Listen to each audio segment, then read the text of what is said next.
We're live. We're recording right now. It is Wednesday, August 13th, 8:45 p.m. And good thing we're not going live because there's a Travis Kelce, Taylor Swift podcast going on right now. And, yeah, that would be bad for us, fellas. I'm glad you guys made it, Dylan. I know I had to drag you away from it, and so I apologize. Mm-hmm. You were trashing on the sourdough era stuff beforehand. Little do you know, I asked for a KitchenAid mixer for my birthday in 2 weeks. So guess who's not getting sourdough sent to him over in North Carolina once I learn how to make it? Yeah. You didn't think about that, did you, Karter? Shucks. I will say, this whole New Heights debut, I think I saw that it was the second most watched podcast debut outside of our Big Ten preview. Oh, really? Very That's nice. what I saw. It was on the CarterCast metrics on the YouTube channel, so I don't know how valid it is, but We got to wait for the G5 preview then. Then everything's going to be great. I was looking at the views. It said 13. And 13 views. Now, it had like a dot and an M, but I don't know what those stand for. So, we did pretty well compared to that. New Heights breathing down our neck for viewership. Yeah. Thought they were going to catch us for a second. Sorry, Jason. Ring, ring, Wondery, hello. Ring, ring, Barstool, yes. SEC preview today. We're going to dive into the AP poll first, but SEC preview today. We've got a lot to talk about. A lot of fan bases to either piss off or then they agree with us because no fan base is going into the season thinking they're going to be worse than 500, but we'll get into it. AP poll comes out. If you're looking on the screen right now, you can see it. Texas #1 coming in. You go through it. Dylan, you put out the TikTok with your initial thoughts on the AP Top 25. Anything changed since then? Because there's some fan bases going after you right now. What's new? I'm at it with Oregon fans. I'm at it with Miami. The Oregon fans are at it on our YouTube They're crazy. channel. They got nothing better. Is it like weed legal over there? Relax. These people they want to get mad over, and then it's a whole thing with the Oregon fans. But it's Miami fans. I was very nice to Miami, and they're getting mad at me. I said you're going to have one of the best defenses.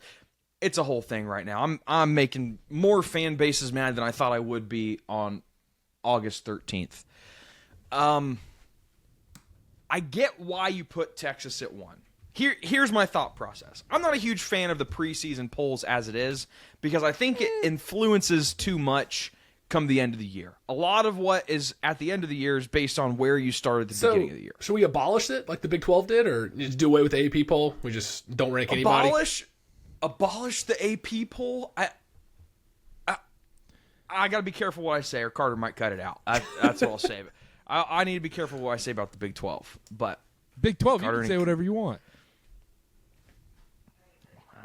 I'll keep tight-lipped, just to be safe. I think you didn't want to say something. I think BYU should be number 3. BYU should be. There you go. Now you're spinning it. Yeah, there you go. Yeah. Perfect. I don't like the stuff where you're like, oh, I don't like the AP poll because. Okay, well, if we didn't have the AP poll, guess what? Everybody else would have preseason polls. And the other thing is we always have sportsbook odds, which would just end up becoming the preseason poll, and that would influence too much then at that point. So eventually you're going to have something that influences that stuff. You're going to have prejudice going into the season and whatnot. So why does it matter? I agree with you. I don't think we should get rid of it. It's a tough dichotomy to balance in the college football world because it's fun to talk about, right? It gives us something to talk about. I get why you do it, but at the same time, there are some ramifications of doing it that I think are very real. But I'm not sitting here, I'm not saying abolish the AP poll. No electoral college stuff here. I'm not saying any of that. I'm just saying we look at it, and it's very tough for some of these teams that might be too weighted onto what the AP poll is at the beginning of the year. You get what I'm saying? Maybe take it less seriously or put less weight in it. Is that what you're trying to get at here? Be more likely to switch it up, and I guess that it doesn't really matter because the college football playoff rankings are what matters come week 10 or week 8, whenever those start. But looking at this, there are teams in the top 10. Like, I get why you put Texas at 1. I don't know how you can put Texas at 1 when your starting quarterback hasn't played a full season. Like, in my mind, Penn State should be number 1. Ohio State should not even be sniffing the top 5. So what? Penn State, Clemson number 2, Yep. Yeah, I got it right here. I wrote down my top 5. I got Penn State, Clemson. I slotted Texas in there. Georgia, Alabama, Notre Dame, Arizona State, Miami, Oregon, Illinois. That's why I went top 10. Okay, but how can you put? Okay, then you still have teams behind there that have quarterbacks that have played full seasons. So you're saying the teams that haven't had quarterbacks that play full seasons, how do you rank them then at that point? Give me an example. Give me an example of a team I left out that has a returning quarterback. South Carolina. Where did you put LSU on there? LSU out of there. I don't understand the LSU hype. So then that's my point. Nussmeier returns. You got a bum coach that killed a kid. You're not in my top 10. There. That's what I'm saying for LSU. But that's what I'm saying. You can't. Okay, then you're contradicting yourself. But having a returning quarterback doesn't do. So let me give you an example. The reason people are going to say Ohio State, right? Ohio State has a new quarterback. You're not anywhere near this list, but you're putting Texas. Texas has one of the best defenses in college football, which we'll get into. But there's a reason why I can put them up there at number 3 compared to an Ohio State. Georgia is kind of in the same boat as Texas in terms of quarterback play. In terms of experience, not what we think how the quarterback's going to perform. As in the same boat I'm going to take that as yes. Yes. Both played playoff games, right? Kind of. Meaningful. I guess. Yeah, I guess. They didn't play in a playoff game.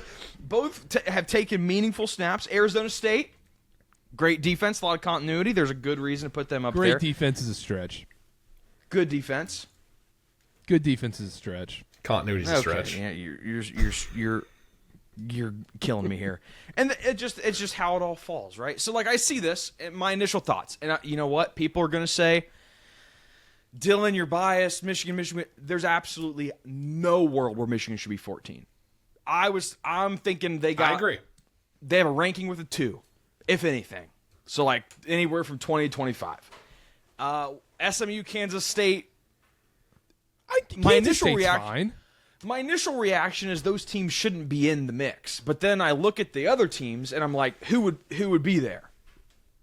That's kind of the problem I see once you get to the 15s. And the problem I see, and that might be the answer to that, is who is going to slot in there to replace them. But it seems like a lot of these teams, especially SMU, Kansas State, maybe a little Indiana, Boise State sneaking in at 25. It's a lot of, hey, congratulations for your great season last year. We're going to start you off in the top 25 this year. And I don't know. I'm okay with Kansas State though. I think they're kind of a little bit of an exception to this one because they do return a lot. Avery Johnson coming back. Yeah, I'm okay with them at that point. Honestly, I think it's okay if SMU's there. Indiana, where I'm a little more concerned about, where it's like, look, this is a complete unknown. Yeah, Shout out I think Bob that's Dylan. fair. Shout out Bob Dylan. But now, here's a question I want to entertain. On this graphic I see, it shows the other teams that are receiving votes. Do you guys have that on hand? Yep. Yes. Is there anybody on this others receiving votes list that you think should be in the top 25? I will start. Utah. Yep. Louisville. Missouri. UNLV sneaky. I know we haven't done group of 5. The Dan Mullen renaissance is going to be awesome at UNLV. I don't know if they should be top 25, but keep an eye out for that. But that Duke, that's what I got. So I'm going Utah, Missouri, Louisville, Duke, UNLV.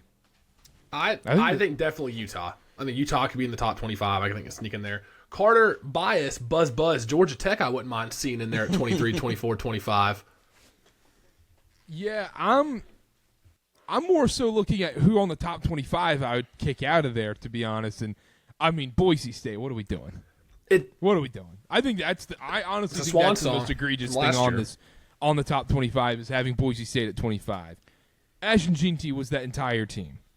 Why are they in the top 25? Can we give Tech the boot? Well, no, we don't know. If we're doing preseason predictions and the amount of money they put into that roster going into this season, I don't know. It's all power ratings, projections, bullcrap. This all gets solved. Yeah, we have enough teams now.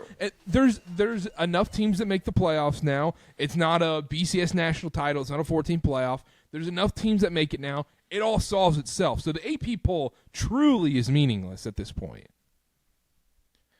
That's true. There is no point other than for discussion. One other team that I I don't know if I'd give the boot, but I saw they were ranked, and I was like, where is this coming from? Oklahoma. Yeah, there's a lot of Did hype not around see that coming. Sooners. Oh, Well, yeah, Oklahoma at 18. Yeah, I don't love that. Your quarterback's gambling. Oh, wait, we don't know all Now, that. whoa, we don't know all that. Whoa. We don't know that. It's an inside joke. We don't know all that. Karter, I'm betting Ohio State to win the national championship. I'm not actually doing it. It's just an inside joke. The problem with Mateer doing that is you had to put USC, UCLA in parentheses. Yeah, that's tough. Like now, like Do you think? Yeah. But do you think him doing that is more towards the joke? no. No, you think? I don't You know. think he's paying off his debts line by line, Yeah. saying this is for this game, this is for this game. Well, I think it was as simple as like his buddy was like, "All right, I'm betting on this team," and then he goes, "All right, put me down for $20 or something," and it lost, and then he sent it in, and it was one of his first times doing it because that's the thing is that's a first time Venmo right there where it's like, yeah. You're not at the seasoned veteran status of putting the pizza emoji or the Taco Bell Well, that's- caption. Yeah. But the other thing is, it's, but like you've been around that where it's like, someone hasn't, you're at a casino or something, or you're pulling up FanDuel or something, and someone's like, and you're with someone who doesn't typically, bet on games or something, then they're like, yeah, put me down for like $10 on that, and like they'll start typing in the Venmo, and you're like, what are you doing? So true. Wait a second. Are you trying to rationalize it? No. I'm saying Okay. I'm kind of Cut it. saying no, not Yeah, cut rationalizing at all. I'm saying he's people were very quick to defend him online. It's like no one's stupid enough to do that. I'm like, I think first time people are though. Yeah. I think Okay, so. I don't get that because if you're a college football player, you know you can't Freshman? do that. How early in the season was that game? If he was a freshman, he should. Redshirt freshman? I mean, Is he you paying can't even really be attention to gambling those- in the first place. Is he paying attention Yeah, to those team meetings where they bring somebody in and they're like, all right, here's the NCAA rules. You can gamble on Yeah, yourself. they tell you don't gamble, don't do You think this. he's paying attention to that? Because when If was he's it? not, then that's a bigger problem for Oklahoma. If he's not paying attention to that, is he paying attention during walkthroughs? Was it 2022? I think so. Oh, I don't know. I think that was the date on it. Yeah. I think that's when it was. So, like, I feel like at that point it wasn't as big of a thing nationwide yet either. And, like, yeah, I don't know. Then we've got a bigger problem here, not with Mateer, but with society in general. Why are we pulling Venmo receipts from 2022? Well, that's a Is whole that an other angry thing. Texas fan? like Is it fishing Burnt for something. Vegetables out there? Burnt Vegetables needs to stand up for his guy. Burnt vegetable. We'll talk about burnt vegetable today. Anyhow, any other news before we dive into this SEC preview? No. Alabama All right. should be higher on the AP poll. No. Well, we'll talk. How about Yes. we just Yes. start talking about Alabama should be Alabama? higher. Yes. There are 8 in this right now, but they don't have a quarterback who's played really. So They don't. How can we judge They don't. them? Well, look who else we have here. Who would they jump? I would put them ahead of Oregon. They have a quarterback who hasn't played. Notre Dame, I think, has a quarterback who hasn't played. That Oregon quarterback's Technically, played. Dante Moore's played. Yeah, Dante technically Moore's he's played there. football. Well, let's pump the brakes here. No, I'm not saying he Meaningful was good. snaps? I think we talked about Oregon already. I said Oregon's the most overrated did. team in the Big Ten, and Dante Moore stinks. And apparently, been reading up on some stuff. Dante Moore hasn't totally won the job yet, which I think is crazy. That is crazy. Wow. Breaking news. Yeah, they can jump Not breaking Oregon. They can news, jump it was Notre just Dame. They can jump Georgia. They could jump Georgia. They could jump Georgia. I think They could yeah. jump. They could jump. Get someone. Come on. the Buckeyes. They could jump Ohio State. They're a better team than Ohio State. I'm not going to go that far yet. Their defense is Not- going to be better. That's what I like I to don't call know. segue, boys. That's what You you want like to start to call there? a Where do you want to segue? start, Carter? I think we start at the top of this conference. I think we start at the top of the odds of college football. I think we start with the number 1 team in the AP poll. SEC preview time, the Texas Longhorns. The number 1 team in the nation right now on the AP poll. Open the season against the number 3 team in the AP poll, Ohio State. Arch Manning. I'm also shocked with the AP poll. I was convinced they were going to put Texas 1, Ohio State 2 to sell that game even more. But I thought so too. a little bit of integrity from the AP poll. Good for them because that was the right move. Leaves it something to build on. They want to get to a 1 versus 2 by the end of the year. Leave something left. They're tied with Texas is tied with Georgia right now, 6-1 to win the national title. Favorites to win it all. And their win total right now is 10.5, 9.5, depending on where you're looking at. I'm seeing 9.5 right now. Arch Manning coming in. Dylan, you talked about it already briefly. This Texas defense is elite, maybe the best in the country. Are we in on the Texas Longhorns this year? What? Define in. What's in mean, Karter? I think if you're saying in, they're winning the SEC. SEC is good. That's the thing. I love. The SEC is by far and away the best conference this year going into these previews. It might mean more. Well, as of August 13th, the SEC is the best conference in college football. Before any of the games, because they're real big on games that haven't been played. Before any games are played, they are the best conference in college football. And here's the thing about the SEC preview. I love the SEC. It's like I just had a little niece that was born a couple weeks ago. And like I love the little innocent, harmless niece just the same way I love the SEC. I haven't won a national championship in however long. Texas, right? Arch Manning, you have 33 points scored per game last year. Allowed 15.3. Led the SEC in fewest yards per play. Great defense. By PFF's rating, the best defense in college football. They returned 6 starters defensively. They returned 3 starters offensively. Of the returning players, you got Quintravion Wisner, 900-yard rusher. Wexner,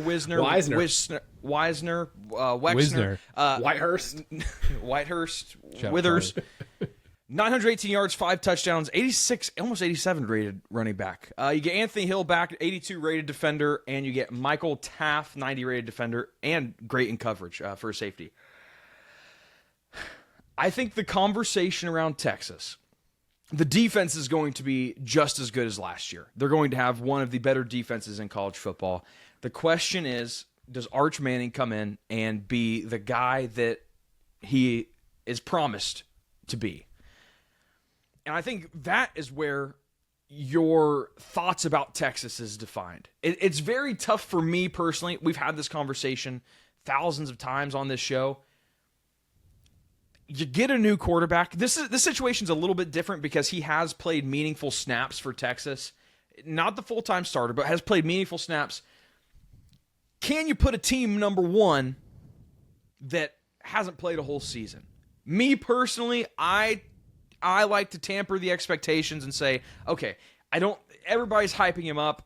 It seems to be more beneficial if I think he's not going to be that good rather than if I were to just buy into the hype. But your thought on Texas pretty much comes down to what do you think about Arch Manning? I will also say Texas lost their 6 highest rated receivers. So there's 6 players with the highest receiving grade. That's going to be something to look out for. A couple players transferring in. Emmett Mosley, wide receiver, 525 yards, 6 touchdowns last year. And then you have defensive transfer in Cole Brevard, however you say that, defensive tackle from Purdue. So I would take a look maybe at the receiving core. Do you think Arch Manning is going to be that guy? That's where the answer is. But I think the one thing that's going to be undisputed, defense is going to be elite. That's the thing. Yeah. That's Connor, the thing. You go ahead. Yeah, I'm going to agree. The conversation does start and end with Arch Manning for this Texas team. If you really look at it, he hasn't played a ton of meaningful football, as you said, Dylan. And there's a chance he's awesome immediately. There's a chance he comes in and he's the prodigal son, and week 1 against Ohio State, he tears it up, and we're talking about him, number 1 pick, week 1. There's also a chance that he's inconsistent. There's a chance he's pretty good. There's a chance he makes some great throws, but also makes a ton of mistakes. What if he does slip up week 5 in the swamp at Florida? What if he looks a little rattled week 1 against Ohio State? What if they lose to Oklahoma at home? I don't want Texas fans on my case, but I just want to push back and say, I'm not ready to crown Arch Manning as the number 1 pick in the next year's NFL draft before this season even starts. He hasn't played enough meaningful football, and on top of that, you got to replace 4 offensive line starters. You got to replace Matthew Golden, Gunnar Helm at tight end, and Isaiah Bond. These younger wide receivers, like a Ryan Wingo, like a DeAndre Moore, have to step up and play bigger roles. And yes, Quintravion Wisner's back. That run game's going to have to do a lot of heavy lifting. I'm just concerned that everyone around Arch Manning on that offense, are they good enough? Are they elite enough to raise the floor of this Texas team and maybe make up for some young mistakes he might have early on. And that's what I'm not sure about. Like you said, defense will be elite, but is everything around Arch Manning good enough for when he does inevitably slip up in a couple of these games? That's what I'm not sure about, and that's why I'm not ready to make them the number one team in the country. I am. You are. Wow. You're in. Wow. Just automatically. Oh, yeah. I'm in on Texas. This defense is no joke. And you're like, oh, look at the weapons. Ryan Wingo is going to be a breakout star this season. But that's in another college one. football. You're saying breakout star. We haven't, there was Okay. loaded Okay, group but- last year, okay, to be but- fair. Then we're going to go talk about Alabama here in a second, and it's all going to be roses and, oh, Alabama this, Alabama that. We haven't seen Ty Simpson throw a ball, but all of a sudden Alabama, he's not going to slip up week one against whoever, Florida State. I love this Texas team. Nobody's crowning Ty Simpson number one pick, though. That would be my argument. No, and that's fair. But that's going to be my thing is Arch Manning doesn't have to be – Arch Manning can play Drew Aller football, and they're going to win 10, 11 games this year. The SEC actually shapes up decently nice for them. They've got the 3 easy non-con games. I love their win total over 9.5. I think they're going to be a shoo-in to play into the SEC title game, especially with that defense. That defense is going to keep them in so many games this season. Look, I don't know if Arch Manning's that great or not, but I am going to bank on a quarterback that has been in this system for 2 to 3 years now, has played some decent snaps, not a ton of meaningful ones like we've mentioned, but he's been in the system. It's not foreign to him.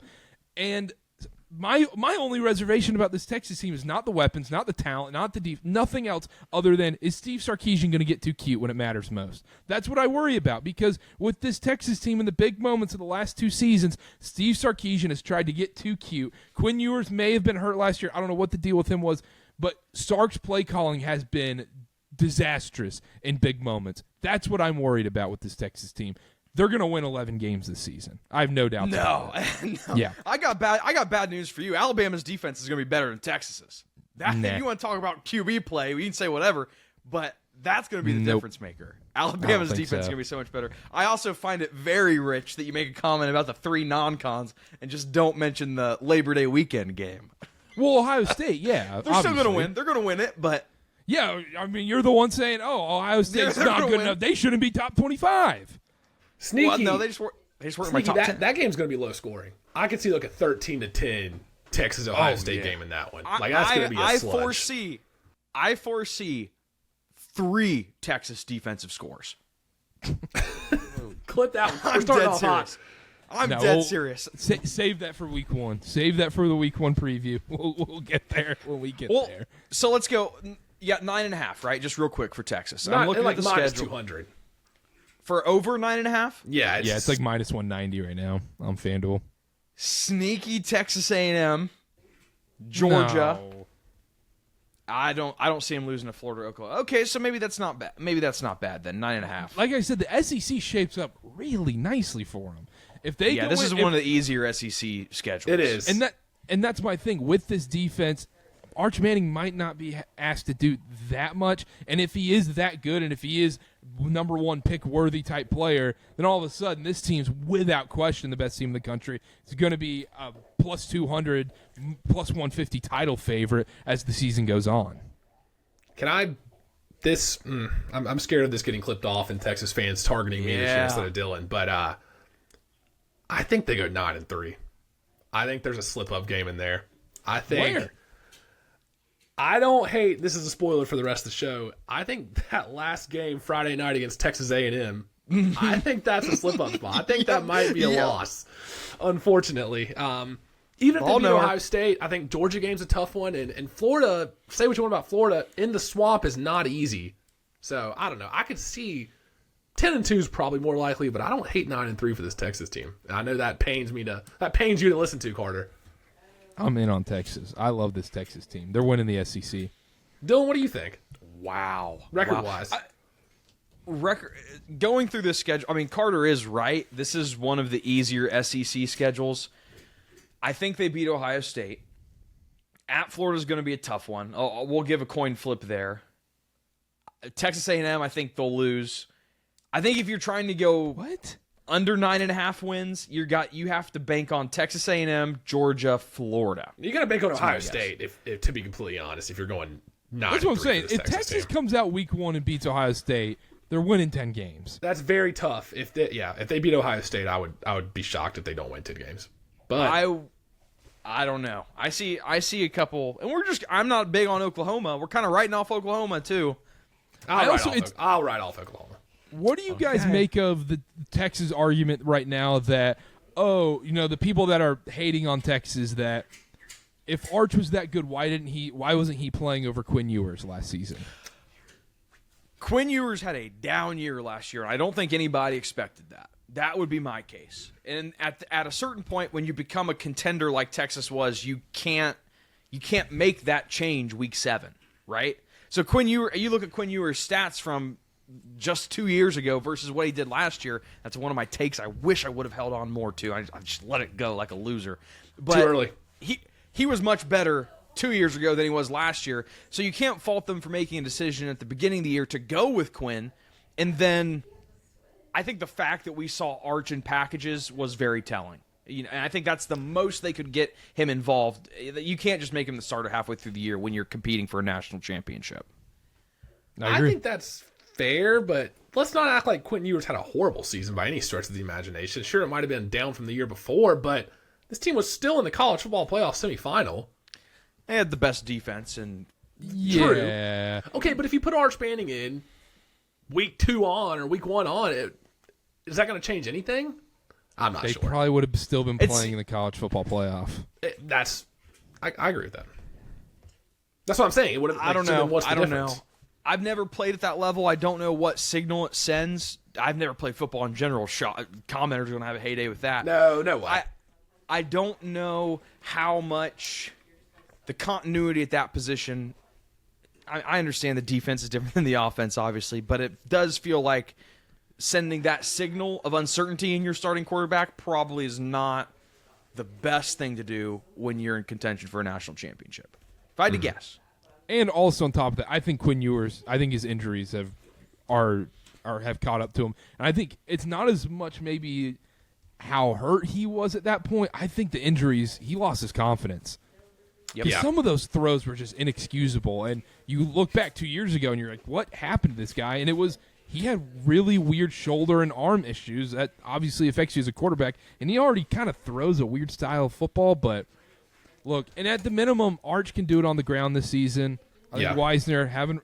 The other thing is, you go back to Texas last year, the whole time in the preview, we're like, who's playing running back at this point? I felt like they were on their 5th-string running back going into week 1 last year with injuries and all that crap going on.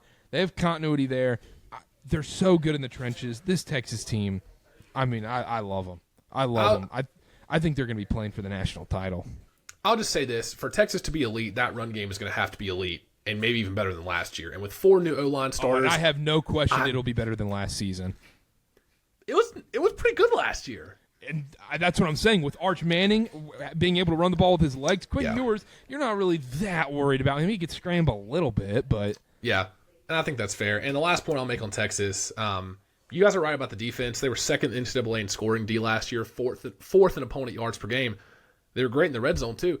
They're going to be great again this year. The only area of concern for me on the defense is the defensive line. They lost 5 of their top 6 guys last year on that D-line. Now, they did get some transfers in. Travis Shaw. Karter, you'll love this. Travis Shaw from Carolina. Defensive line transfer. Big guy, 300-pounder. How'd he do against the Dukes over in James Madison? He was part of that 70-point takedown? I'll just say he was non-existent in more games than I would have liked for a former 5-star recruit. So we'll see how it is in Texas. Yeah. Anyways, I don't think Texas is going to be bad, but they're not going to win the SEC in my opinion, and I would not be shocked if they're 10-2, 9-3. I don't have them as a national title winner. I am salivating, dying to know who Connor has winning this conference. Now that he has solidified that it is not Texas. I think it's the next team we're going to talk about. And it's the Georgia Bulldogs. Wow. Gunnar Stockton. He's running the show now. 9.5 win total. Kirby Smart.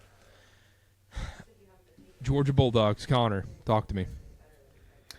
Georgia Bulldogs. Kirby Smart has won 11 or more games in 7 of the last 8 seasons. He was 8-2 in 2020 in that shortened year, so kind of an asterisk there. They've been great. They've been a machine. Last year was their first time since 2020 averaging under 5 yards per carry. The passing game averaged just 7.7 yards per attempt. Sorry, Carson Beck, that's not going to get it done. Look, I'm going to start off hot here on Georgia. Completely out on Georgia this year. No shot they win the SEC. Gunnar Stockton, is he actually the next great Georgia quarterback? I'm sorry, I don't think so. I think it's a lot more likely that he's underwhelming, makes a lot of mistakes behind an inexperienced O-line, and without any true star wide receivers on this roster, that's not really a recipe for success for a guy like Gunnar Stockton. And so, for that reason alone, top 4 O-linemen are gone from last year. I'm kind of out on Georgia this year. I mean, they got some transfer wide receivers in, sure, but there's not a Ryan Williams. There's not a Jeremiah Smith on this Georgia team. I do like Branch from USC. I'm saying Zach Branch. I do, but is he an elite number 1 first-round pick wide receiver? My problem is with that is it's not as much the receivers at this point is can we prove that Gunnar Stockton can throw the ball? Because in the limited time we did see him, it was all on the ground. And maybe that was the play calling and the coaching staff saying, hey, we're going to be super conservative here. We're not going to put you in uncomfortable positions. You're great with your legs. Let's just be smart, run the ball, pound the rock kind of thing. So, or is it they don't trust his arm? We'll find out this season. I'm curious to see what happens there. I agree, and I just don't think he'll be an elite quarterback in this conference, at least immediately. I think it's going to take some time, and he takes a lot of hits. From the limited action we saw last year, he takes some hits. He puts his body on the line, which, it's admirable for that to be your leader for your quarterback, but I wouldn't be shocked if he gets hurt a couple times this year. That's a lot of hits from good defenses in this conference. I don't know, Dylan, you can go ahead. I don't see it with Georgia this year. I don't see it. It's going to be interesting. What are you going to get with Gunnar Stockton, obviously? The Carson Beck gets a really bad rap for last year, and he made some bad throws. This wide receiver room last year, I think, had like 8-10% drop rate. Like this, it was just unlike anything we'd ever seen from a Georgia wide receiver room. I'm kind of with you, Connor. I'm tampering my expectations here a little bit on the Georgia Bulldogs. You look at returning production. Well, actually, let's look at the defense, right? So I have the depth chart up here. Everybody comes in from within the program, but I believe it's only 3 returning defensive starters. This was a good defense last year. I don't doubt Georgia's ability to the phrase I'm thinking of is grow defenders from within. Develop defenders from within. I don't doubt their ability on that. But offensively, Oscar Delp being TE1, that's not great. He had 200-some yards last year. Yeah, but he'll be okay this year. I think that might maybe be a bright spot for that offense. I think he'll be okay. If that's the bright spot for your offense, then I think I rest my case. If your tight end Oscar Delp is the bright spot for the offense, then I think I rest my case. You need your run game to be good. You need Nate Frazier to be good and take a step forward immediately. Because I just like you touched on Karter with Gunnar Stockton's arm. If that's your reliable option on offense, I don't know. And I want to touch on Dylan Bell real quick, wide receiver. He's a senior. 10% drop rate last year, but a 55% contested catch rate. He was actually the drops are a problem, but he was really good when he was contested, which I think is a bright spot offensively as well. It'll be interesting to see what kind of role he takes in this offense moving forward. But this is another situation. You have a quarterback. It hasn't taken super valuable snaps, so what are we going to see from him? I am going to bet on the lower tail of that bell-shaped curve rather than the upper tail, especially given that they're another 9.5 win total team. So, yeah, I'm kind of with you guys too. My concern is, look, we do this kind of every year where we look at certain programs and we go, okay, they're going to have they always have a great defense. They're going to have a great defense. Iowa, every year you're going to go, look, Iowa's going to develop some guys on the defense. You don't know their names half the time coming into previews, but they're going to develop a good defense. You assume that with Georgia, always high recruits and everything like that. So you see there's some change-ups on the defensive side for the Georgia Bulldogs. My concern is, look, if the offensive line isn't really there for Gunnar Stockton, who's going to have to run the ball constantly, he's going to need time in the pocket to be able to use his arm, which we haven't really seen that much, even though it hasn't been a lot of games we've seen, obviously. So this is all bull crap mainly. I'm just out. I didn't like what in the limited snaps I saw from Gunnar Stockton. I also think there's a little bit of the Carson Beck stuff from last year where we talked about in the Miami thing. It was interesting that all these dudes get up for Gunnar Stockton and were very fine with Carson Beck not being involved. Even though he got hurt, it was, we're okay. Gunnar Stockton's our guy. Was it Carson Beck that Kirby Smart called dumb? Like he said he was called dumb. Yeah. I could have swore there was some. I thought I brought that up in the ACC preview with Miami. I can't remember. Castellanos, wasn't it? No, that was it. Bill O'Brien, Castellanos. Yeah. I won't harp on that too much. But I think you're exactly right, Carter. That's a little bit telling with the Carson Beck stuff. Maybe that's a bright spot for Georgia. You get him, Gunnar Stockton coming in, and the guys get up for him. I don't know. Pause. But I would be more worried about addressing the drops. And they go get 2 wide receivers in the transfer portal. It'll be interesting to see how that plays out. Not really many worries about the defense, but it's tough. It seems like there's a whole lot at the top, and it's like Georgia isn't. They're still in the conversation, but it just doesn't feel like it's Georgia of years past. That's what I want to touch on as well with the defense. 7 of the top 10 of the defensive line and linebackers are gone from last year, who saw 300 or more snaps. And last year, Georgia allowed 150 yards or more on the ground 5 times. 5 times last year out of 12 or 14 games, whatever they played. 2022, when they won the national title, there wasn't a single 150-yard rushing game allowed. So I think we're going to see more of the same this year from the defense like we saw last year, where they're a good defense, don't get me wrong. They're in the upper echelon of college football, but it's not that elite championship calling card defense that we've seen so many times under Kirby Smart in Georgia that's going to win them a national championship with maybe a subpar quarterback. I don't think the defense is strong enough to do that with this year with Gunnar Stockton. And yeah, I don't have them winning the SEC. I think they might even miss the playoff. I think 9-3 is very likely for this Georgia team. Their win total is 9.5 at -170 on the over. So super juiced. I would venture to even, is 8-4 crazy? If they lose to our faithful Georgia Tech Buzz Yellow Jackets, is that 4 losses? Bama, Texas, Ole Miss, or Florida, and Georgia Tech. And maybe at Tennessee. Maybe. There's some slip-up spots in there, seriously. I mean, that's just the SEC, though. The SEC, I mean, we're going to go through these schedules, and we're going to go, you got to play Texas, you got to play Florida, you got to play Ole Miss, and it's like, yeah, all these teams have to play each other. There's for sure going to be, close spreads and everything like that. But I'm kind of with you. I don't know. I have questions about the offensive line. I just have questions about the offense. Georgia, I honestly don't need to know the names on the Georgia defense. I know Kirby Smart's going to have a great defense, and they're all 5 stars, and they're all awesome, and they're all going to be playing for your favorite NFL teams in 2 to 3 years. The offense was gross last season, and it's just got to improve, and that ground game has to be there, and you're with an inexperienced and not so great O-line. I would ask Georgia fans, what's the proven commodity on offense? What is the one thing on offense that you can look in the mirror and say, I know this is going to work. I know when the time gets tough and we need a good drive down the field, this is where we're going to turn. What is that proven commodity on offense this year?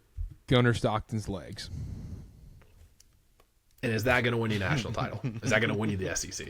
Some are saying the same about Arch Manning, though. That's a great point. Well, it's a great point. I will say, and I don't think this gets talked about enough, and maybe it did during the playoff, but Gunnar Stockton is a fantastic SEC quarterback name. I agree. Gunner's an all-time quarterback name. Like Ohio State had a guy that was like their 4th stringer, Air Noland. If your first name's Air, you have to be a quarterback.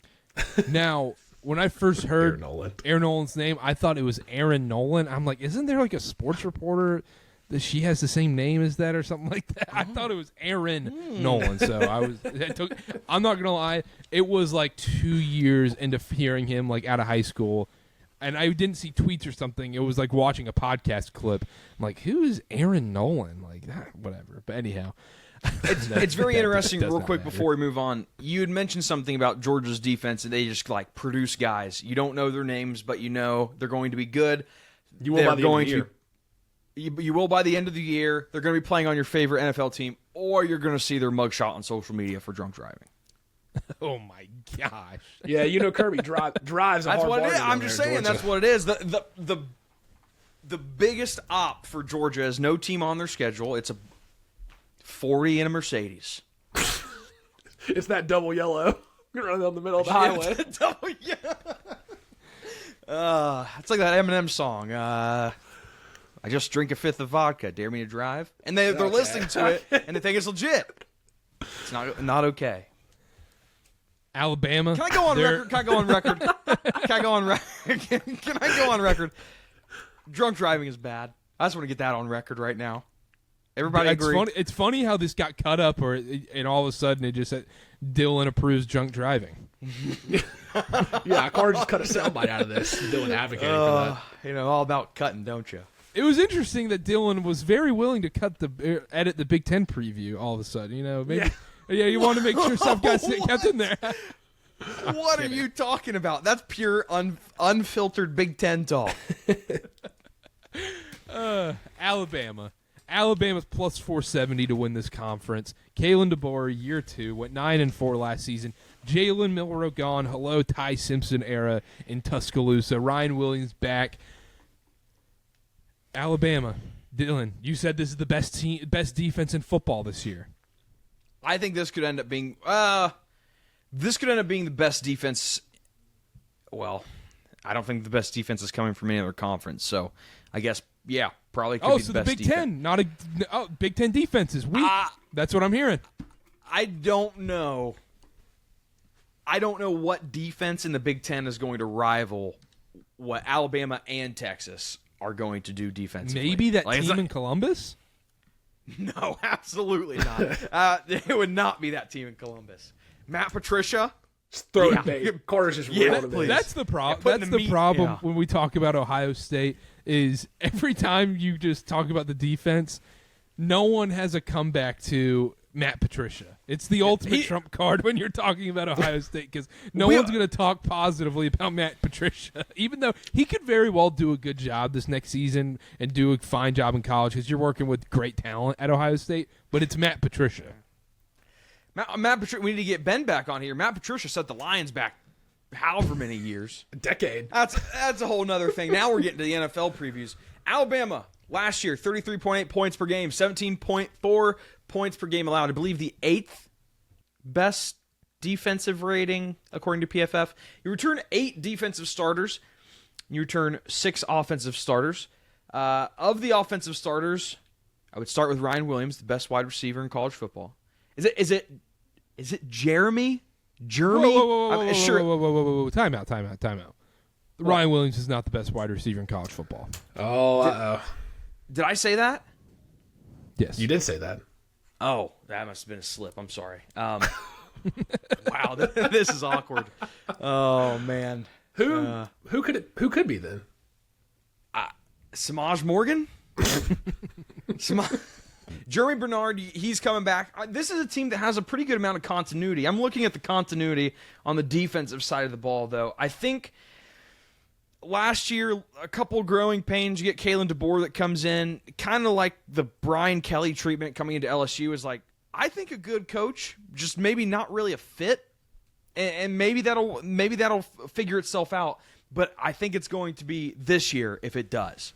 I think this defense is very good. Yes, Connor? Real quick on that coaching point, Dylan, I want to interject. Do you think it's not a fit with Kalen DeBoer in Alabama or not a fit with Kalen DeBoer and Jalen Milroe? Because I think it's more of a Jalen Milroe type of non-fit than Alabama from last year. That's a good point.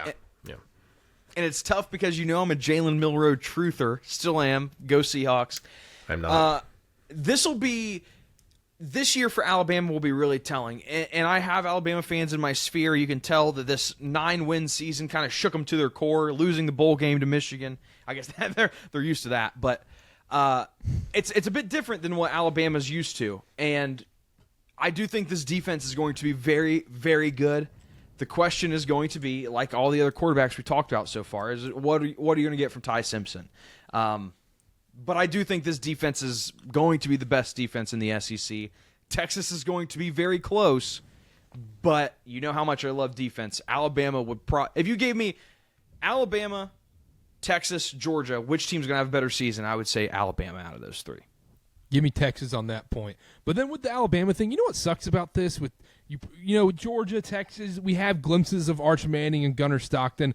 We have nothing with Ty Simpson to point back to. And so it's just we have no idea what we're predicting here, because I think you're right, Dylan. I think this solely comes down to Ty Simpson. What do we get out of him? Can DeBoer develop him? The one thing I do like is that there wasn't really a quarterback competition in Tuscaloosa. It was his job. They made that clear very early on. I do like that. The problem is it's just such an unknown that I don't feel comfortable going one way or the other on being super in on them or super out. But the defense is a constant there, at least. I'm going to... Do you like anybody in the SEC? I think this is the best team in the SEC. I think Alabama is the best team in the SEC, and I'll start here. They returned 64% of returning production. For an Alabama team, that feels kind of high. They returned more than I feel like we're used to with some of these returning production for Alabama.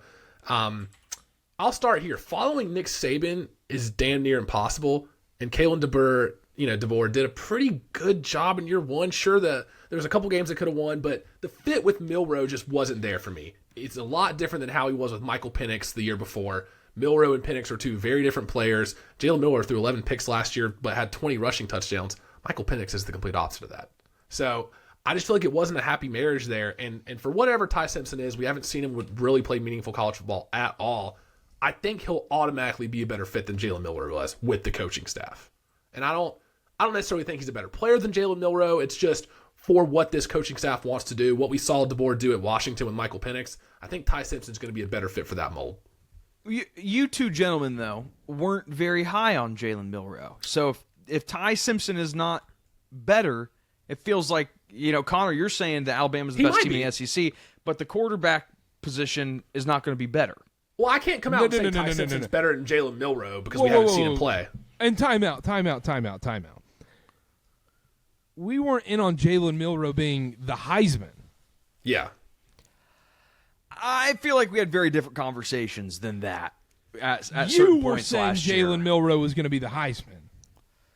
Yeah, Heisman upside. Yeah. No, you were saying Heisman. You were saying the Heisman. He was in contention. No, he was not. Points of the year for he Heisman. was not. He was in contention like I'm in contention to go on the PGA Tour. Anything you put your mind to, Karter, I'm rooting for you. Yeah, exactly. That's why I want to stop that there. So you're SEC winner right here, Alabama, huh? Yeah, and there's a few different reasons. Like I said, Ty Simpson seems to be better fit. They've got offense coordinator Ryan Grubb back with DeBoer from Washington in 2023, so he's back in there. And the thing about Ty Simpson is he's been with this program for 3 full seasons, and he's had no starts. In this era of college football, for him to be there since 2022 and not start a game, some people might rip on him for that. I actually think, as an Alabama fan, you should be happy. It sends a good message, like, hey, come sit for a year or two. You'll get your shot in the spotlight. Don't hit the door, hit the portal as soon as there's a sniff of you maybe not starting this year. And I just like that continuity of him being in the program for 3 years. I truly do like that. Not Arch Manning. Yeah, that's what I'm saying. That's what I'm saying. We have Steve Sarkisian, great with quarterbacks, great weapons around him too. But all of a sudden, it's Ty Simpson over Arch Manning. I don't want to speak for Connor. I don't think Connor's saying Ty Simpson over Arch Manning. Are you? I'm not. I'm not saying Arch Ty Manning Simpson could over be- Arch If you're Manning. not saying that at that point, how can you be out on Texas I can be out. and out on Texas and in on Alabama? I don't think Connor, are you out on Texas? I'm not out on on Texas to win the SEC. Yeah, I am out on Texas. okay, I don't think yeah. they're going to win the SEC if that's what we're talking about. I think saying Texas could go potentially 8-4. Really, you think 9-3 is being out on Texas? Yeah, I would say yes. That's what I'm saying. That's why I don't that's just see eye because, to eye there. but listen, and that's not strictly an Arch Manning versus Ty Simpson conversation. It's more of a, hey, is the rest of the Texas offense elite enough, good enough to elevate Arch Manning's mistakes? Whereas with Alabama, as we'll get into, I think Alabama is. I think the defense is amazing. I think there's enough around Ty Simpson, and I think he's a better fit in this system with Kalen DeBoer than Jalen Milroe was. And for all those reasons, I'm in on Alabama and not in on Texas. let's break it down. Let's go a little throwback. Position groups. Wide receiver, you're going Alabama, right? Okay, Yes. outside of Ryan Williams, then you're looking after that. It's not the same. Our boy Jeremy, Isaiah running Horton back, from Miami. He's 6'4", deep threat. He had some big plays last year. 616 yards, 5 touchdowns last year. Jam Miller, running back. He's also playing with the best quarterback in the country Well, in the ACC. in the ACC, I'll give you that. I'll give you ACC. Jam Miller's got to be better. He averaged 4.5 yards per carry last year. He needs to be better this year. The edge I would give to Texas in the running game from last year. 77 rated. You're 77. giving I mean, the that's edge not in the bad. quarterback conversation. Probably Texas. I'll give Texas the edge, but I'm As giving of Alabama today. defense. Yeah. How out would you be if Alabama is tied with Florida State in the first game? How out would you be on this Alabama team if it's No, if it's I'm 10 not to gonna 10 panic. at halftime? I'm not going to panic. Not Good going to for you, panic. Connor. First game of the year. This guy's never played a snap Figure it before. out. Let's say Thomas Castellanos is lighting up Alabama. Then I'm going back and pulling a clip That's- from last year's show. That's very simple. That's a good point. But offensive line, I'm giving Alabama. Texas had a lot of turnover on the offensive line this year. Carter, how worried are you if Quinn Ewers puts up a stinker to Ohio State? I'm not worried about Quinn Ewers because he'll be sitting the bench for the Dolphins behind Zach Wilson. So Oh my gosh, that was a Freudian slip. Arch Manning? What are you thinking if he goes out and I throws a think stinker? that's two different conversations, though. Ohio State is the third team in the country. Florida State is Florida State. Which we had a whole 20 minutes before the show started talking about how arbitrary that is. Yes and no, but at the same time, it's still Ohio State, and one team was the national champion, and the other team was 2-10, and was scoring 13 points a game last season. Okay, all right. And I'll close also, it. Go ahead, sorry. Yeah, no, yeah, you're good. I'll close this on Alabama. It's been 3 years since they've had a 1,000-yard rusher. That needs to change this year. Their left tackle, Caden Proctor, came out, I think in a recent interview, and said their goal is to win the Joe Moore Award for the top O-line in the country. The last time they won that, 2020, when they won a national title. They've got the returning pieces. They got a couple guys in that might start on the line, and sure, you can say that's the goal for every O-line, but I don't know. I think this is the year. In the defense, Dylan touched on most of it. 19 players for this defense saw 200 or more snaps last year. 13 are back. And for Alabama, that seems like a lot. I feel like there's usually a lot more turnover on the defense for Alabama. Keon Sabb, stud. Yeah, Justin Jefferson, middle linebacker. Look at that. I'm not out on Alabama either, though, is what I'm saying. Well, I just apparently you're can't- out on a team if you don't pick them to win the SEC. Apparently you're just No, going to no, be no, no, completely no, out no, on no, them. no. If I'm saying Alabama's going 8-4, then I'm saying I'm I never out on said that. Alabama. I said Georgia might go 8-4. The lowest I said for Texas was 9-3. 9-3. I feel like that's out on the team that's I'll 9.5 I'll still at be out. minus Yeah. 200. I'll be out on But that. that's what I'm saying. I'm not necessarily saying anti. I'm also trying to play devil's advocate here because there's a little too much positive Alabama propaganda. We got to rein it back a little bit. I just don't know what I'm getting out of Ty Simpson. I simply have absolutely zero idea. At least with Arch Manning, I know a little bit. I just don't know with Ty Simpson. It's a cop-out answer. I think This that's fair, team though. feels 9-3, 10-2. You go through the schedule. I do want to give Alabama credit for the non-con. The SEC usually schedules crappy non-cons. Now, these games were scheduled in advance. At least Florida State and Wisconsin are on there. They did try to play other Power 5 schools. When this game was scheduled with Florida State, that game actually did matter. But That's true. those should be blowouts, right? I mean, I think Wisconsin so. should be a bloodbath. I think this Alabama team is going to go 11-1. And I think their only loss is either going to be at Georgia or at South Carolina. I think they lose one of those two games. I think they're 11-1 this year, and I think they win the conference. I think year You look two, at the Kalen schedule. DeBoer, I think he figures it out. You look at the schedule. You got you got the LSU game on here. That's in Tuscaloosa at least. Oklahoma is in Tuscaloosa. They do have Tennessee's to in play, Tuscaloosa. Let's not forget they do have to play Vanderbilt. They do, and that is a slip-up Yeah, spot. they do. I think they might beat them by 50. But, yeah, I But think 11-1 for Bama. That's where I'm hitching my wagon this year. This is my SEC winner. Watch out for the Iron Bowl. That would kill me. The biggest winner That of would this kill me inside conversation. if I lost a bet on that.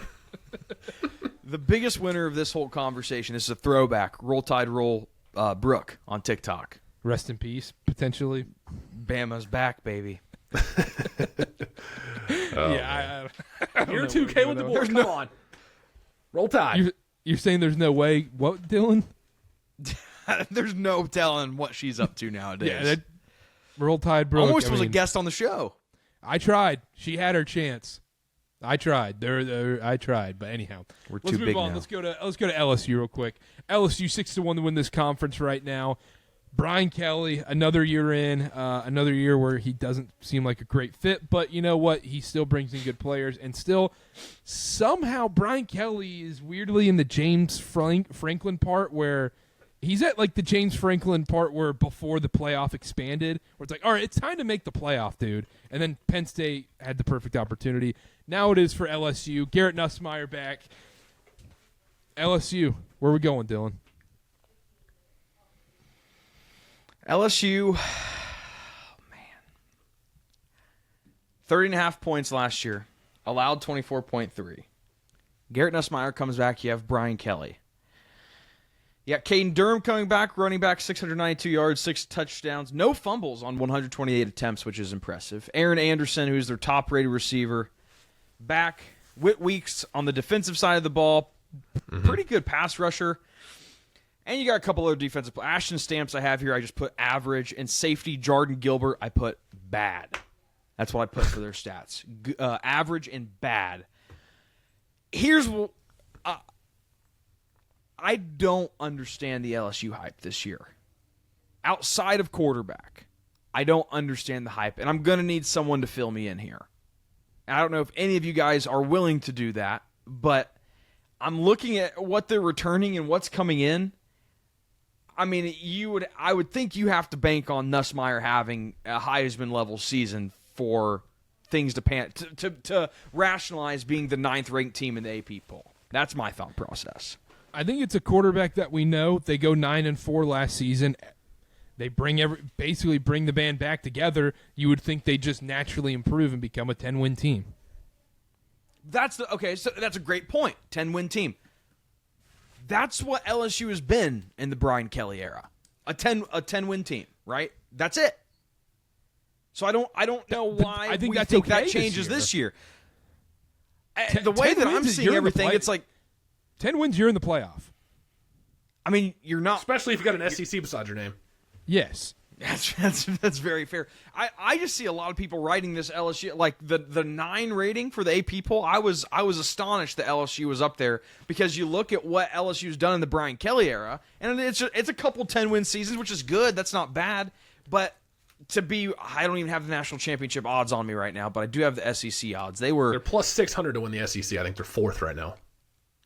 Yep, I see 4th. Like, are they really above Texas A&M? They're 7th to win the national title. That seems crazy to me. I don't know where the LSU hype is coming from. I think you have to be putting your chips into the pot of Nussmeier having a Heisman level season, and that's what it is. So, Which go ahead. Which he is capable of, but you're right. He's going to have to be one of the best 3 quarterbacks in college football for them to even have a chance to, number 1, make the playoff, number 2, win a national title. You look at their losses last year. They were 9-0 when they scored more than 24 points last year, 0-4 when they didn't. And those losses, it largely came down to Nussmeier making mistakes. In the loss against A&M, 3 picks. In the loss against Alabama, 2 picks. He took 7 sacks in their loss against Florida. It's a lot of the mistakes that he needs to cut down on in big games. They had a 3-game losing streak last year that just sunk their season. A&M, Bama, and Florida all in a row. So, is he one of the best quarterbacks in college football heading into this year? I would say likely yes. I would also say that he's not good enough to elevate the lack of talent around him heading into this year. So I agree with you, Dylan. I don't have LSU. I mean, I got them 8-4, but I don't have them making the college football playoff or even sniffing it, to be honest with you. Do you have anybody making the college football playoff? Oh, we'll get to a couple. I was about to We'll say. get to a couple. I think that speaks to just how deep the SEC conference is, though. For me to be quote-unquote out on 3 of the first 4 teams we talk about, I think that just speaks to the depth of this conference and the talent that we have yet to talk about. Yeah, but then at that point you have to be in on that means you have to be really in on a few of these middling teams. There's a couple that I'm pretty in on.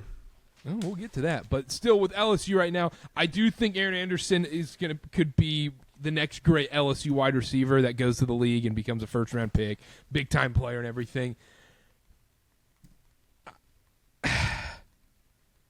Yeah, 9-3, 10-2. This LSU season comes down to week 1 for me. And Carter, you told me to remind you, Brian Kelly's 0-3 in season openers at LSU.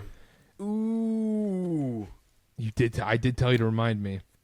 Therefore, I have to be out on LSU for that point alone. If I said that it all comes down to week 1, the tone-setting games do matter. I agree. I think that put a bad taste in their mouth. I actually wrote that down. If they come out and beat Clemson week 1, their season looks dramatically different than it does if they come out there and get beat by 20 or something like that. That's a sneaky little Heisman off week 1 game. Klubnik versus Nussmeier. Not sneaky. That is. Yeah, that really is. The rest of the offense behind Garrett Nussmeier, is he going to get any help from the run game? That'd be my question. They lose 4 O-line starters. They bring in guys with starting experience, but that's still a lot of turnover and for a group to mesh together that quickly. They got some fun transfers in at wide receiver, but like you guys have touched on already, Nussmeier, I don't know if he has a supporting cast, even if he has a great year. So in a loaded SEC, I don't think LSU is going to be in the top. And I would be surprised if they make the college football playoff. It is nice for LSU. They don't have to go against Texas or Georgia, though. That is nice. Well, they got Harold Perkins coming back off a torn ACL. We'll see. We'll see on LSU. I'll tell you this, though. He's not Joe Burrow and he's not Jaden Daniels. So if LSU's expecting to win a national title this year, I don't think that's in the cards. Because I think that's what a lot of LSU deniers would be going back to is like, look, okay, if it didn't work out with Jaden Daniels going to a college football player, Jaden Daniels couldn't take this team to the next level. Yeah, that defense was horrific and was terrible. This defense should be better than that. Yeah. I don't know. You have to be really in on. I think I agree with Dylan to some degree. I think you have to be super, super in on Nussmeier if you're in on this LSU team. And what happens though? Like, let's say LSU goes 9-3, barely misses the playoff. Is it just run it back again with Brian Kelly at that point? Yeah, it is because Nick Saban was 28-12 in his first 3 years at LSU. Brian Kelly's 29-11 through his first 3 years. You can't let. I mean, I get it. It'd be disappointing to not make the college football playoff in the expanded era, but who are you going to go get? Who else are you going to go get that's going to do better? Would be my question. I'm not a Brian Kelly fan. I'm not the biggest Brian Kelly fan. Kenny Dillingham? Fair. You got to get someone that fits that LSU culture, though. Mac Brown. Does Dillingham fit that? I saw Mac Brown the other day. He was asleep with some sunset slush on Ocean Isle. Yeah. What flavor? Right. Root beer? Gotta be blue Root raspberry. beer? No, root beer. Yeah, get you some root beer with the vanilla ice cream. It's like root beer Disgusting. All right, I can see it. But anyhow, last thing on LSU, losses this year: Clemson, Bama, South Carolina, maybe Oklahoma. That's 4. Maybe Oklahoma, maybe not. That's at least 3 though. I'm hearing Florida. I've been hearing Texas A&M is a loss for every single team in this conference at this point. I do like Texas A&M. Oh, I missed that. I wrote that down. Yeah, A&M. Yes, at A&M. And then we also forgot. Yeah, at Ole Miss and then at Vanderbilt. Watch out for that one. You keep teasing Diego Pavia, Carter. What's going on here? No, I just think we just keep running through the schedules and like that's a loss. That's a loss. They're 7. LSU's going 7-5. 8-4. 8-4. I could see it. I'll be honest. I could see it. Anything else on LSU? Do you guys think they make the playoff? No, out. I'm going to say no. They're going to lose some dumb game. Like, I'm talking real dumb. Dylan, Yeah, I see, wrote I it down. like Average that's a good season, point. back-breaking loss. That's all she wrote. Yep. Because could you see last week of the season, burnt vegetables already been sent out of town, interim coach game, and all of a sudden LSU has just an unspeakable loss in Norman, Oklahoma. I was thinking a worse loss. Western Kentucky, I was going to say Western Kentucky. I had my eye on Southeastern like, Louisiana, Arkansas. That and would be Pittman's a bad loss. already out. Pittman's already that's gone. in Baton Rouge at least. Oh, man. Yeah, love what's it. their odds? Let's see here real quick. LSU's odds to make the playoff, they're plus 114. Oof. Yeah, I would be going no. I would be I'm taking the no price on that. Minus 142 for that. Yeah, I would eat that. For what everything I said, I can't say LSU. I would put LSU in the playoff, to be honest. I think it's close. I think they're going to be that 9-3 team that everyone we're doing the South Carolina, Alabama arguments for going into the 12-team selection show. That's kind of crazy. Coming into this, I thought I was going to have to fight you guys. We're all kind of locked and key, holding hands. I'm not going buying up the into Watchtower. Not buying into the hype. Let's do picks, and then we'll go through a bunch of the rest of these teams. Overrated. Connor, who is the most overrated team in the Southeastern Conference? So, I'm going to go with the team I've already talked about. I'm going to say Georgia. Wow. I'm going to say Georgia's the most overrated team in this conference, strictly because their win total is, 9.5, and it's minus 170. I just think there's too many unknowns, especially on this offense. Gunnar Stockton we've seen a little bit of, but like I mentioned, I don't think it's a recipe on this Georgia offense to make up for his lack of experience, his lack of the ability to throw the ball. However, if you want me to talk about a team we haven't talked about yet, which I am more than happy to do, and I don't want to do it to my hometown team here, I think Tennessee is extremely overrated this year.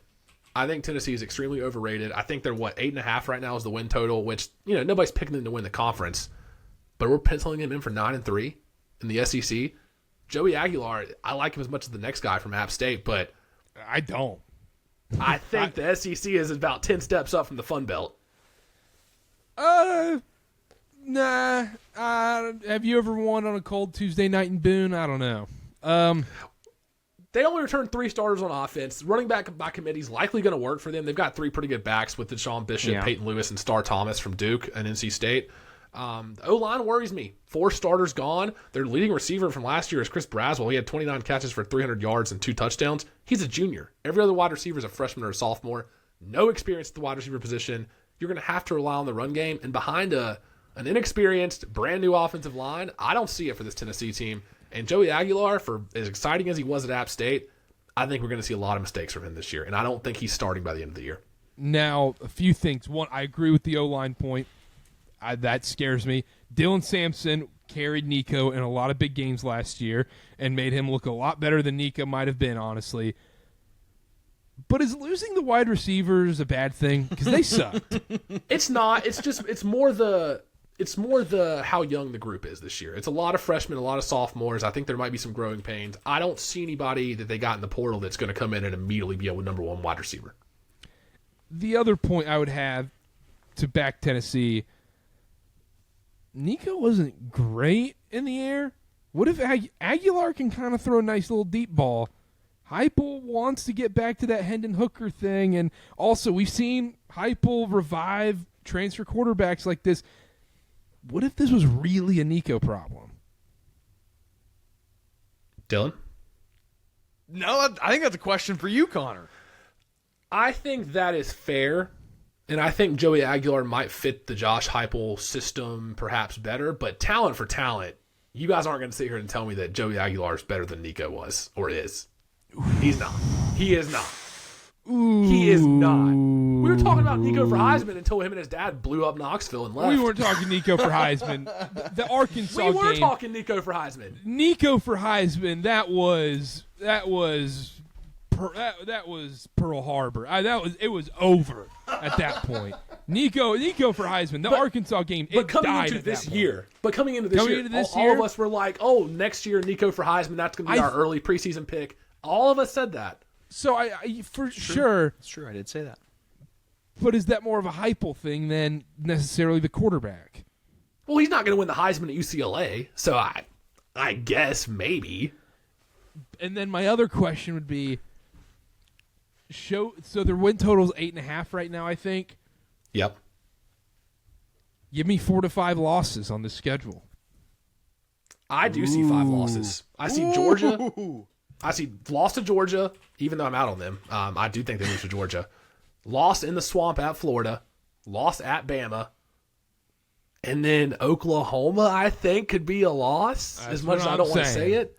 And then I'm thinking there's a one slip-up, weird, stupid loss that they should not lose, a.k.a. Kentucky. I think there might be one bad loss that's in there. where I draw the line. I think there's one slip-up loss for this Tennessee team. And this pains me because they're my adopted team. I live in Knoxville. I love Tennessee. I'm going to go to some games this year. But I don't see it for them this year.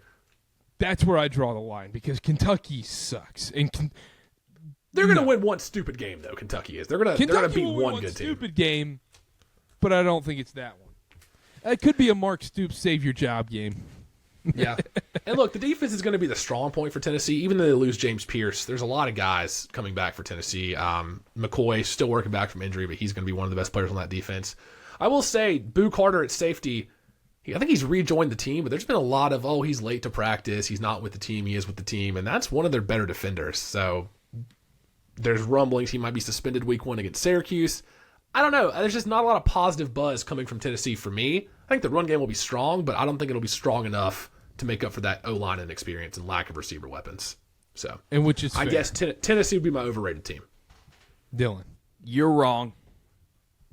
You were wrong. You're wrong. One of the most dangerous things in the world is Josh Heupel with no expectations. And when this whole Nico thing went down, this is almost like a get out of jail free card, but he wasn't going to jail in the first place. This could be the most atrocious season for the Tennessee Volunteers, and I think Heupel is safe for at least another year because of how the Nico situation went down. Oh, and for sure. They should. Josh Heupel's seat is not even warm in the slightest. And that's a very dangerous man to give that freedom to. Because I think the man's going to take as many risks as needed. The defense is going to be great. You look at Joey Aguilar. Listen, I think he had the 5th highest turnover-worthy play rate last year amongst qualified quarterbacks. 3,000 yards. Some chances. Yeah, he took some chances. That's true. I don't think he'll.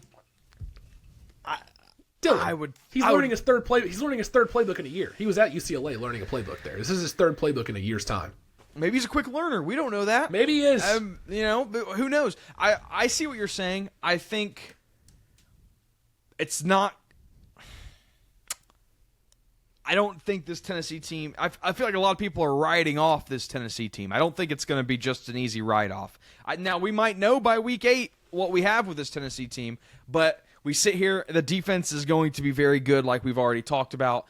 Aguilar, we'll see how it pans out, but I think Josh Heupel, with absolutely no threat of losing his job or his seat being even remotely hot, is very dangerous. It's almost like you get a free pass this year.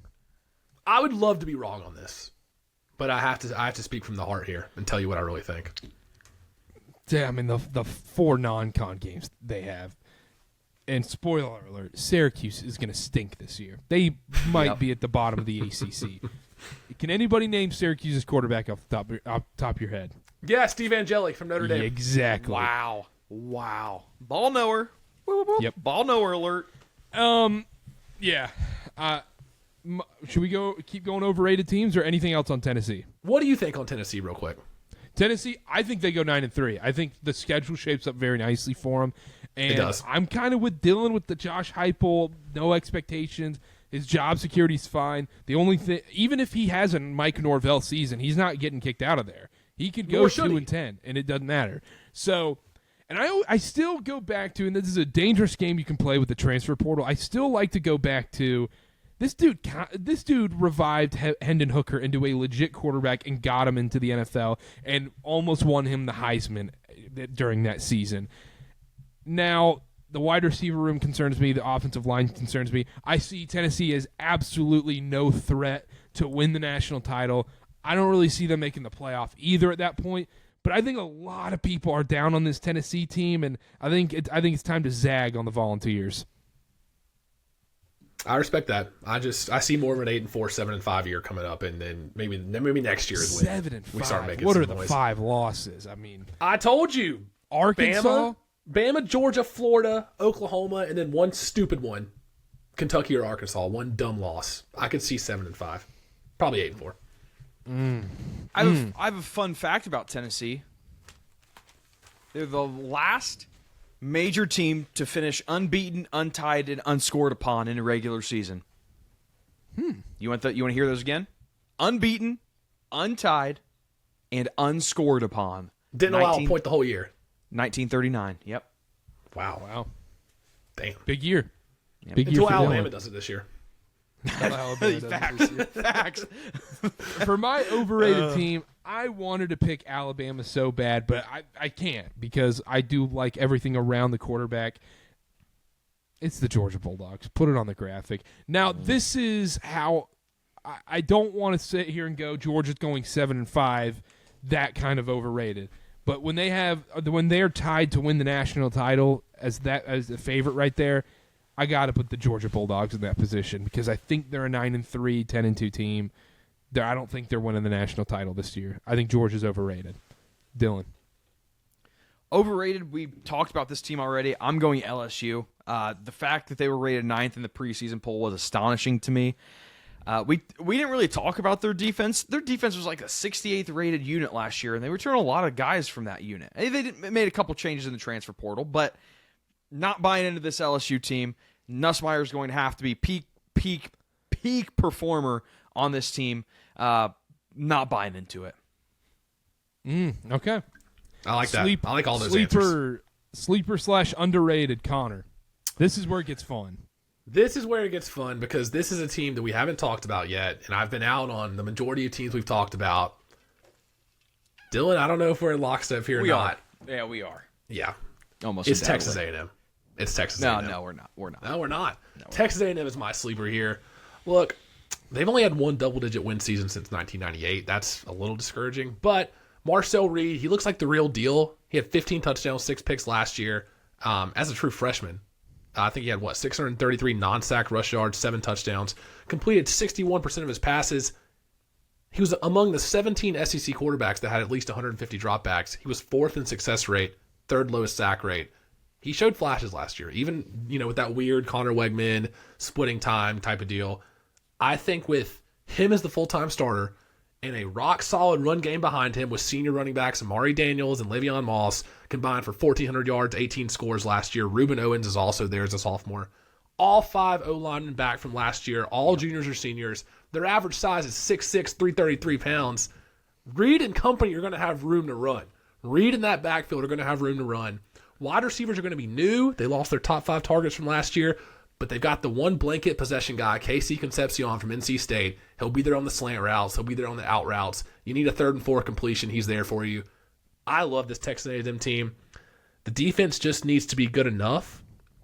Last year they allowed 44 to South Carolina, 43 to Auburn, 35 to USC. I think hopefully they'll improve on that this year. I'm in on Texas A&M. I love Marcel Reed. I think the potential's there. Full-time starter. I think they go 10-2 and make the college football playoff. Wow.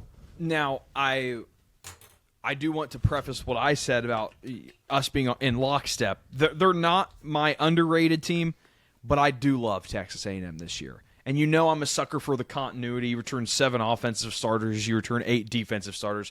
All of the 52nd rated pass blocking unit, which you might sit there and say, 52nd, not great, but not bad. And I think they're only going to get better. Like you said, there are some big dudes on this front. Le'Veon Moss, 82 rated rusher, 10 touchdowns in limited action. I think he had some injuries last year. Yeah, he was only in 9 games. Marcel Reed, 110 rush yards, 6 rushing touchdowns, 12 touchdowns, 4 interceptions. Sneakily one of the better defenses. I think this team's going to be a lot better than what people think. I won't go spoiler alert. But I like Texas A&M this year. I like Texas A&M. They were 6-0 when they rushed for over 170 yards last year, and I think we're going to see more of that this year. I think they're going to just ground and pound, run some read option, do whatever you have to do. I think the run game is going to be great this year. Connor, what was that stat about the double-digit wins for Texas A&M? They've had one double-digit winning season since 1998. So they're the NC State Wolfpack, basically. Well, they got Casey Concepcion. So that's my thing. Isn't it ironic that they got him? Are you back in the NC State Wolfpack of the Southeastern Conference? I might be, but I think this team can go 10-2. You look at the schedule. I will say, this is not a cakewalk. Here's the 4 games I think it comes down to.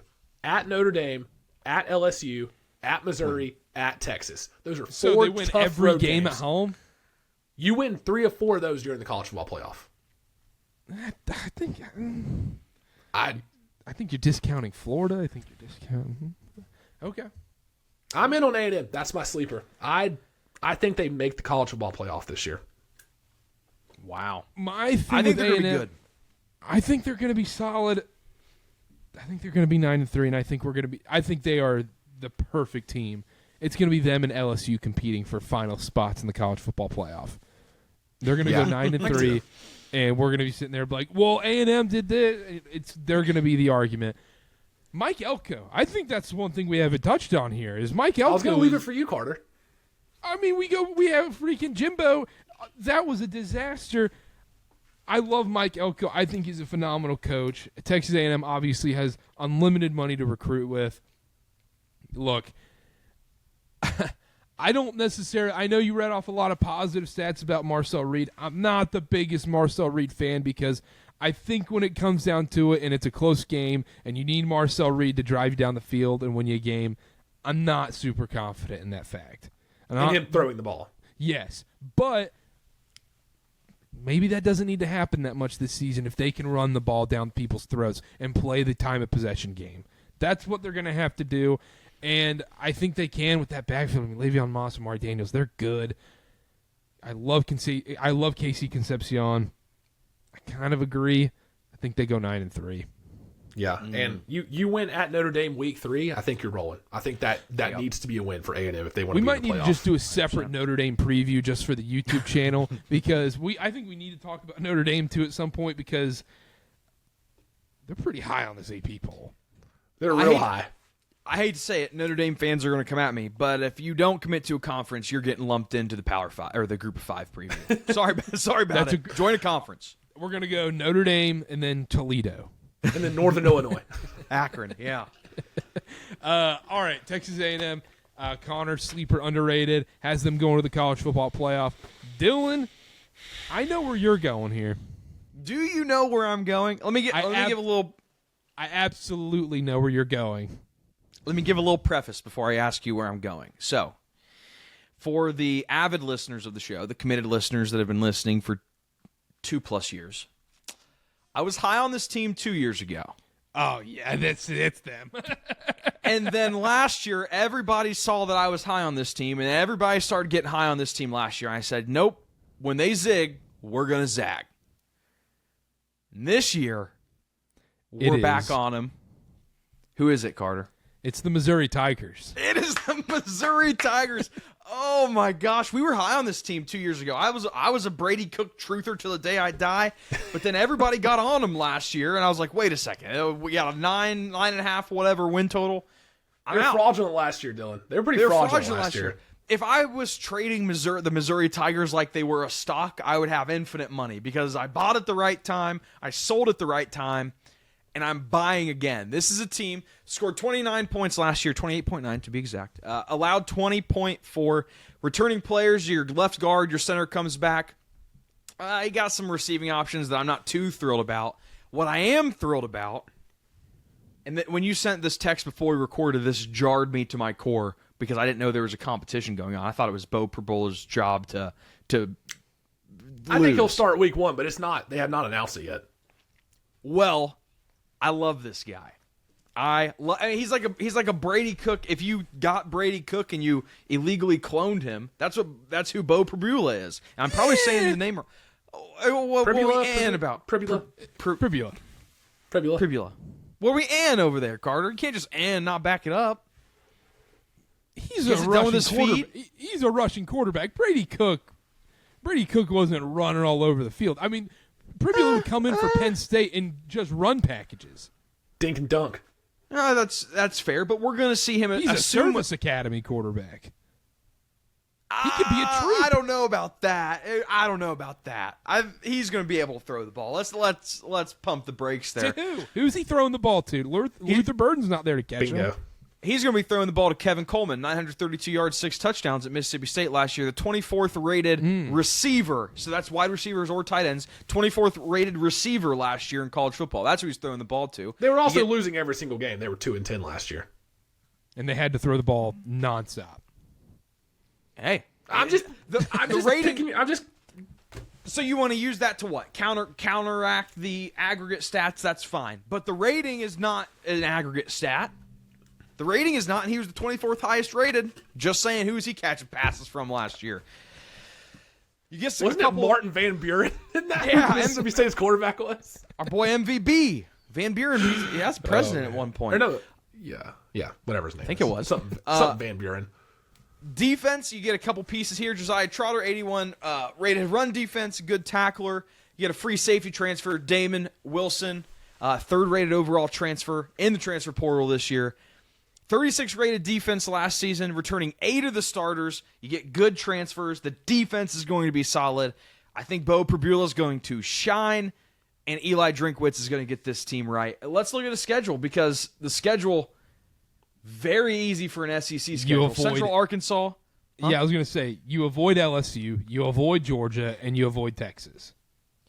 Yeah, you have Alabama, you have South Carolina, who I tend to believe is a little fraudish. Texas A&M is going to be a good game. Oklahoma, who I believe is a little fraudish. Then you got Mississippi State, Vanderbilt.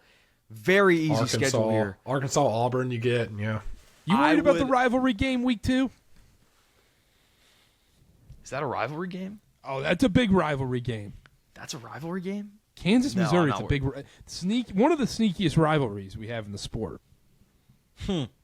No, to answer your question, I'm not worried. I would not be shocked if Missouri was a playoff team, to be honest, just with this schedule. This could be – I'm not saying that the talent, they are a contender, but I think we could very much see an Indiana situation with Missouri this year where they dominate their schedule, maybe 1 or 2 losses.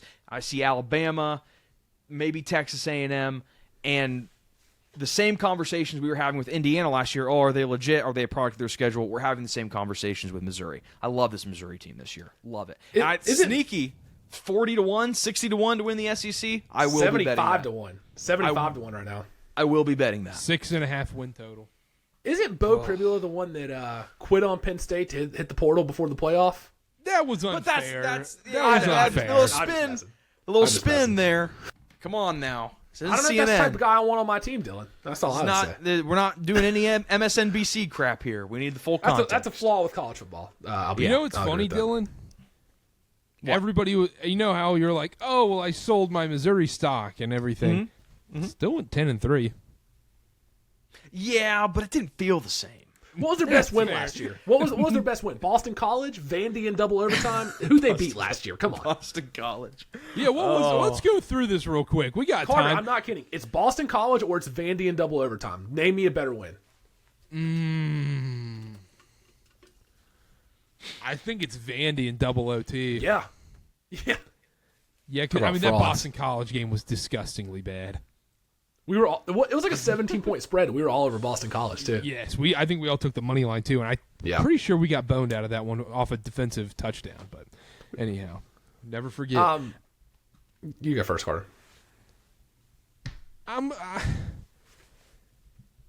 kind of man, Missouri. I'm not willing to say this team's going to the playoff. I think the defense is fine. I think the defense keeps them in games. I've never seen Bo Pribula throw a football. He was in run packages nonstop. They're just going to run the ball. They're going to try and play time of possession. You're not worried about the offensive line all gone? No, and it's interesting you say never threw the ball. 5 passing touchdowns last year in limited action. 0 turnover-worthy plays. Oh, and when did he? And play how many those snaps? Games? Yeah. It's not a lot, but 5 touchdowns. If you're using the snap count to counteract the turnover-worthy play rate, then it's a pro for the touchdown count. Okay, fair. Yeah. Fair. Thank you. I'll say this about Missouri. I think Missouri's going to need to control pace of the game, take smart shots, calculated shots down the field, and really lean on the defense. And don't put your defense in bad spots. I think Missouri's defense is going to be, I would say, the upper echelon of the SEC this year. I don't think Missouri's going to make the playoff. I'm not that high on them. I think 8-4 is probably a good spot for Missouri. I think they're right there in that mid-tier SEC. Not too good, not too bad, just average year. But you guys are right. The schedule for an SEC schedule is very favorable. They're going to need to beat Kansas week 2, though. They play their first 6 games at home. Am I looking at that right? Yes, you are. But I'm going to need to see them beat Jalen Daniels week 2 before I can be in on this Missouri team. I have bad news for you. By week 2, it might be too late. I might not let you in. The train has left the station. Week 2, Central Arkansas. I'm fine. I'm afraid that's not your decision to make. Yeah, that's fair. That's fair. That's fair. I agree to those terms. All right. Are we still on sleeper? Sleeper? What's your sleeper, You gotta Karter? go. What's yours? I'm so scared to do this one. Oh boy, Uh-oh. I love it already. Give me some theatrics. Auburn isn't that bad. What if Auburn isn't that bad? What if Auburn puts it together with Hugh Freeze this year? What if Jackson Arnold was a product of Burnt Vegetables' terrible offense? What if they put this all together and they finally get all these good receivers in, the transfer portal works out, all of a sudden Auburn's a player in this thing again? This goes one of two ways this season for Auburn. It's either, hey, they're a 9-3, 10-2 team competing for a college football playoff spot, or they're making up rumors about Hugh Freeze doing stuff, and he's out the door and by week 9. Do they beat Baylor week 1? Because I think that dictates a lot of their season. Yeah. I think that's a great question. I like them to beat Baylor week 1. I like Sawyer Robertson, don't get me wrong. That's a big tone setter for both of those teams. Big time. I'll tell you this, Karter. You look at their schedule. If you think they beat Baylor, where's the losses? A&M, in my opinion. A&M, Georgia, Bama, that's 3. Maybe Oklahoma, that's a toss-up. 4, 8, and 4. I'm okay on the revenge game. I'm excited for that one. If they beat Baylor, depending on how you feel about Missouri, that's 9 and 3 for Auburn. That's what I'm saying. Yeah, that's what I'm saying. And then they just have an unbelievable stretch. If they can just be alive, if they can just have 2 losses, just 2 losses going after the Georgia game, you're all of a sudden, I mean, you got Missouri. I know what you think about Missouri, Dylan, but that's in Auburn. And then you got at Arkansas, Kentucky, at Vandy, and then Mercer. That's a beautiful stretch of games right there. You should win a bunch of those. Iron Bowl, anything can happen. I'm nervous about this one. I think this could very easily get made fun of by the end of the season. Freezing cold takes exposed, because Hugh Freeze could be 2-10. But if we're being honest, but I think they're one of the biggest boomer bust teams in college football. So we're sure Jackson Arnold's better than Peyton Thorne, right? We're okay with that. Without question. Really? Without question. We're sure. Yes. 100% sure. Yes, 110%. Does that help you feel better? He looked broken at times last he year. Did not look great. I think he looked broken because of Brent Venables in that offense. It was so bad. And it's not like anybody else. You bring in another quarterback. Okay. They look terrible. Everybody looked terrible at Oklahoma. Help me out here, okay? Not a football player. You say the offense is bad. Is Jackson Arnold not line. a key part? Is he not a key part of that offense? Okay, this is like saying, then you're saying, it's the offensive line and all that. Whatever. No, it's fine, Dylan. No, it's fine. I'm not mad. Karter, talk No, to I'm me. just no, I'm not. We're I'm doing fine. a No, podcast it's here. fine. Talk to me about what you're doing, because you're saying, Jackson Arnold is a product of a bad offense with burnt vegetables. Offensive line. Okay, bad offensive line play. How about this? How about we take a look at pass block rankings from last year, and let's see where Oklahoma ranks. I think that's a pretty good way to address this situation. Let's check it out. 108th. So I'll give you some credit there. Maybe he was a product of bad offensive line. How many teams are in FBS, by the way? Is it 133? That would be 134. That would be 134 last year. Yes. So they that's stunk. fair. And they're going against elite defenses every single week. And also, he'll be coach doing that. is named Burnt Vegetable. He'll be going against elite defenses still, though. That doesn't change. But with a better offensive line. Are we like a superhero comic? Are we talking about like villains, supervillains, burnt vegetable? Now we're going to Hugh Freeze. Ooh, that sounds like a supervillain. That's good. Where is my super suit? I cannot stand Burnt Vegetable. I'm not a fan of that. But here's what I'll say, but Karter, I don't hate this. Karter. I don't really hate it. I want to find a way to give you some crap, but I think this defense isn't bad. They're returning the entire interior of a 60th rated pass blocking offensive line. Cam Coleman coming back. He had 8 touchdowns last year. I do have a question mark about Jackson Arnold. I think you have a point there, especially looking at the offensive line rating. Like, that's not crazy, but I think that's fair with the Jackson Arnold point. It's just, it blows my mind. This guy was undoubtedly one of the best he was getting some Andrew Luck type treatment coming out of high school. 5-star this, MVP of QB Elite Camp and all this stuff. And then it just fell apart that badly. I think Hugh Freeze would likely be the guy to get his confidence back. What I will say, do I think Jackson Arnold elevates this offense? As of right now, I'm saying no. Fair. But you have the entirety of your defense this year at Auburn. At 20th ranked defense is all in-house. He might not be asked to do too much. He might not be asked to elevate the offense. The defense might just be good enough. Auburn's a 2.5-point favorite week 1 at Baylor. Give me Baylor. I kind of like Baylor when you look at the number. No, Karter. I'm taking Auburn. That number screams take Baylor. It's a rat line. Traps, You know what they say? That's a rat line. If I've ever It's a seen rat one. line. And that's a great. I mean, you look at that night. The double screens are going to be unbelievable because you got Auburn and Baylor, and then Georgia Tech, Colorado on at the exact same time on Friday night, week 1.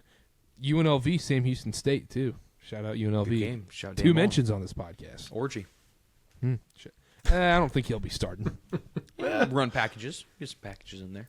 He might be playing tight end by that point. God, He might need a couple Popeyes biscuits. Dan Mullen's going to call the orgy package. Come on. All right. Best bet. Connor, best bet in the SEC. I feel great about this one. Oklahoma under 7.5 wins is my best bet. Okay, let's get into the Oklahoma Sooners. It's a great transition. Yeah, I got them under 7.5. It's a little bit juiced. And it's not just because the John Mateer gambling stuff. Although that's not great. Doesn't hurt my case that all this is coming out right now. They were 132nd, third to last in quarterback sacks allowed per game last year. There's a few O-line transfers in this year, but I still think that's a weak point of this offense. Jaden Otson, a running back from California, he was fine there. 8 new pass catchers. There's just so much turnover. And Oklahoma was bad last year, so you might want to argue, oh, it's good they have new turnover, yada, yada. I don't see it. The defense will be fine, but I'll tell you what this truly is for me, guys. That's a schedule play. This is strictly a schedule play for me for Oklahoma. And you look at it, they're playing 7 teams in the top 25, plus Auburn and Missouri, who y'all both just picked for your underrated teams. That's 9 of their 12 games that are absolutely, I think, losable. So, you get a win week 1, Illinois State. You probably get a win against Temple, and you get a win against Kent State. Temple's every on the other road. game is a toss-up for this Oklahoma team. Seriously. Week two against Michigan, toss-up. Auburn, toss-up. Texas, loss. South Carolina, at South Carolina, probably a loss. Ole Miss, I would go to say toss-up a for the loss. South Carolina games, to be honest. Okay. Ole Miss at home, maybe a toss-up, probably a loss. At Tennessee, I know I picked them overrated. At Tennessee is tough in Knoxville. Alabama's a loss. Missouri, toss-up. LSU's a loss. Where are you finding the wins for this Oklahoma team? I got them 5-7 just because of the schedule. You got to really believe in offensive coordinator Ben Arbuckle and John Mateer taking them to a new level. That's it. That's what you're banking on here. And maybe we'll see a totally different offense. I think we should coming into this year because last season was such a piece of crap offense to watch. It was disgusting. That Tennessee-Oklahoma game, I will never forget, had so much hype going into that game. And then both teams were so bad, but Oklahoma was somehow so much worse than Tennessee in that game. It was awful. It's gross. I'm with you, Connor. I think it's a schedule play. I think Brent Venables might be kicked out of town after the season. I think him, Hugh Freeze, Mark Stoops. I don't think Brian Kelly quite yet because he's won a lot of games, but just hasn't gotten over the hump. Pittman, those are the hot seat coaches in this conference. I would be honestly surprised if Brent Venables kept his job after this season because everyone goes back, he won 10 games his first season. In the effing Big 12. This is a different conference, man. This is Big 12 to SEC is a major jump. And I don't believe in this Oklahoma team. You have to love John Mateer. Fun watching him on the CW last year, but guess what? There's a reason those games are on the CW. Let's be honest. How the F is Oklahoma ranked 18th in the preseason poll? That's another thing. I will say for Oklahoma, you do look on a 24/7 sports rankings, you're like, oh man, they got Jaden Naughton from Cal. You got Mateer, one of the best transfer quarterbacks in the portal, and then they bring in some decent weapons, linebackers, and everything. So on pay, it sounds good in theory. I just need to see it off the bat that it's completely night and day difference with this new offensive coordinator. That's what I need to see. The parting thought I'll leave with Oklahoma is find me the wins. You show me how they're going to get 8 wins. Their win total is 7.5. Show me the 8 wins on this schedule. You cannot do it. I can barely get to 5. I can maybe stretch to 6 wins here. They're not getting 8 wins. This is easily my best bet. You've been quiet over there, Dylan. Yeah, let me chime in here real quick. Returning 4 of 5 pieces from the offensive line that was rated 108th. John Mateer last year. Washington State, the second highest rated pass blocking offensive line. Of all of the pressures that Mateer had last year, he was responsible or had some responsibility for 33.7%, the highest in college football. That's only going to get 100 times worse with this offensive line. And that right there, we can talk about the schedule, we can talk about the coach, we can talk about X, Y, and Z, the transfers. That's all I need to hear, because that's not going to get any better at Oklahoma. Now, granted, he's put up great numbers. He put up great numbers at Washington State, but the offensive line's an issue. And when you have a quarterback that's allowing almost 34% of pressures that he has responsibility for, that number is only going to skyrocket. I'm with you guys in lockstep. I'm not. I was shocked to see him this high. And people, not to make it about Michigan, people were talking about Michigan slipping up to Oklahoma, and the whole offseason, I was like, what are we talking about? They're not that kind of team. We'll see. We'll see. Well, maybe we need to see what we're getting out of the Michigan quarterback first. It might be a mid-off in week 2. Yeah, we might. This might be Tennessee Oklahoma part 2. It's funny. Comedy podcast funny. Now. Comedy podcast. 9-3 final score. Shane 9-6. What's the 0-0 where the coach is going, or 3-0 the coach is going like this? The Wake and Virginia Tech screenshot that you love, Karter. Yep, I was at that game. Brett Venables,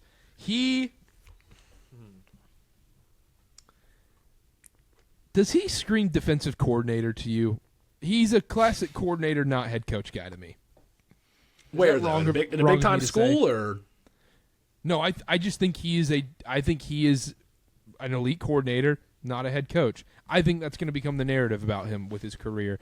And also, I think the other funny thing about this conference this year, it's going to be hilarious when you look at Kentucky, Oklahoma. Who else is on the hot seat? Auburn. You look at these teams, Arkansas. You look at these teams that have coaches on the hot seat. Every single one of them, once they open the season going 2-4, 1-5, something like that, they're going to be begging for John Gruden to come coach their team. Every fan base is going to be, please, batting their eyelashes. Please, at Barstool Gruden, please come coach our team. Come save this program. I think Gruden's going to be coaching one of those 4 teams by the end of the season, or by next season. That'd be electric. I'd love that. He did say he wants to coach in the SEC. Yeah. Unless he just randomly gets an NFL job, because it sounds like he's going to win that lawsuit. But anyhow, Oklahoma under for Connor. Dylan, what is your best bet? We already talked about this team, so we don't have to harp too much on it.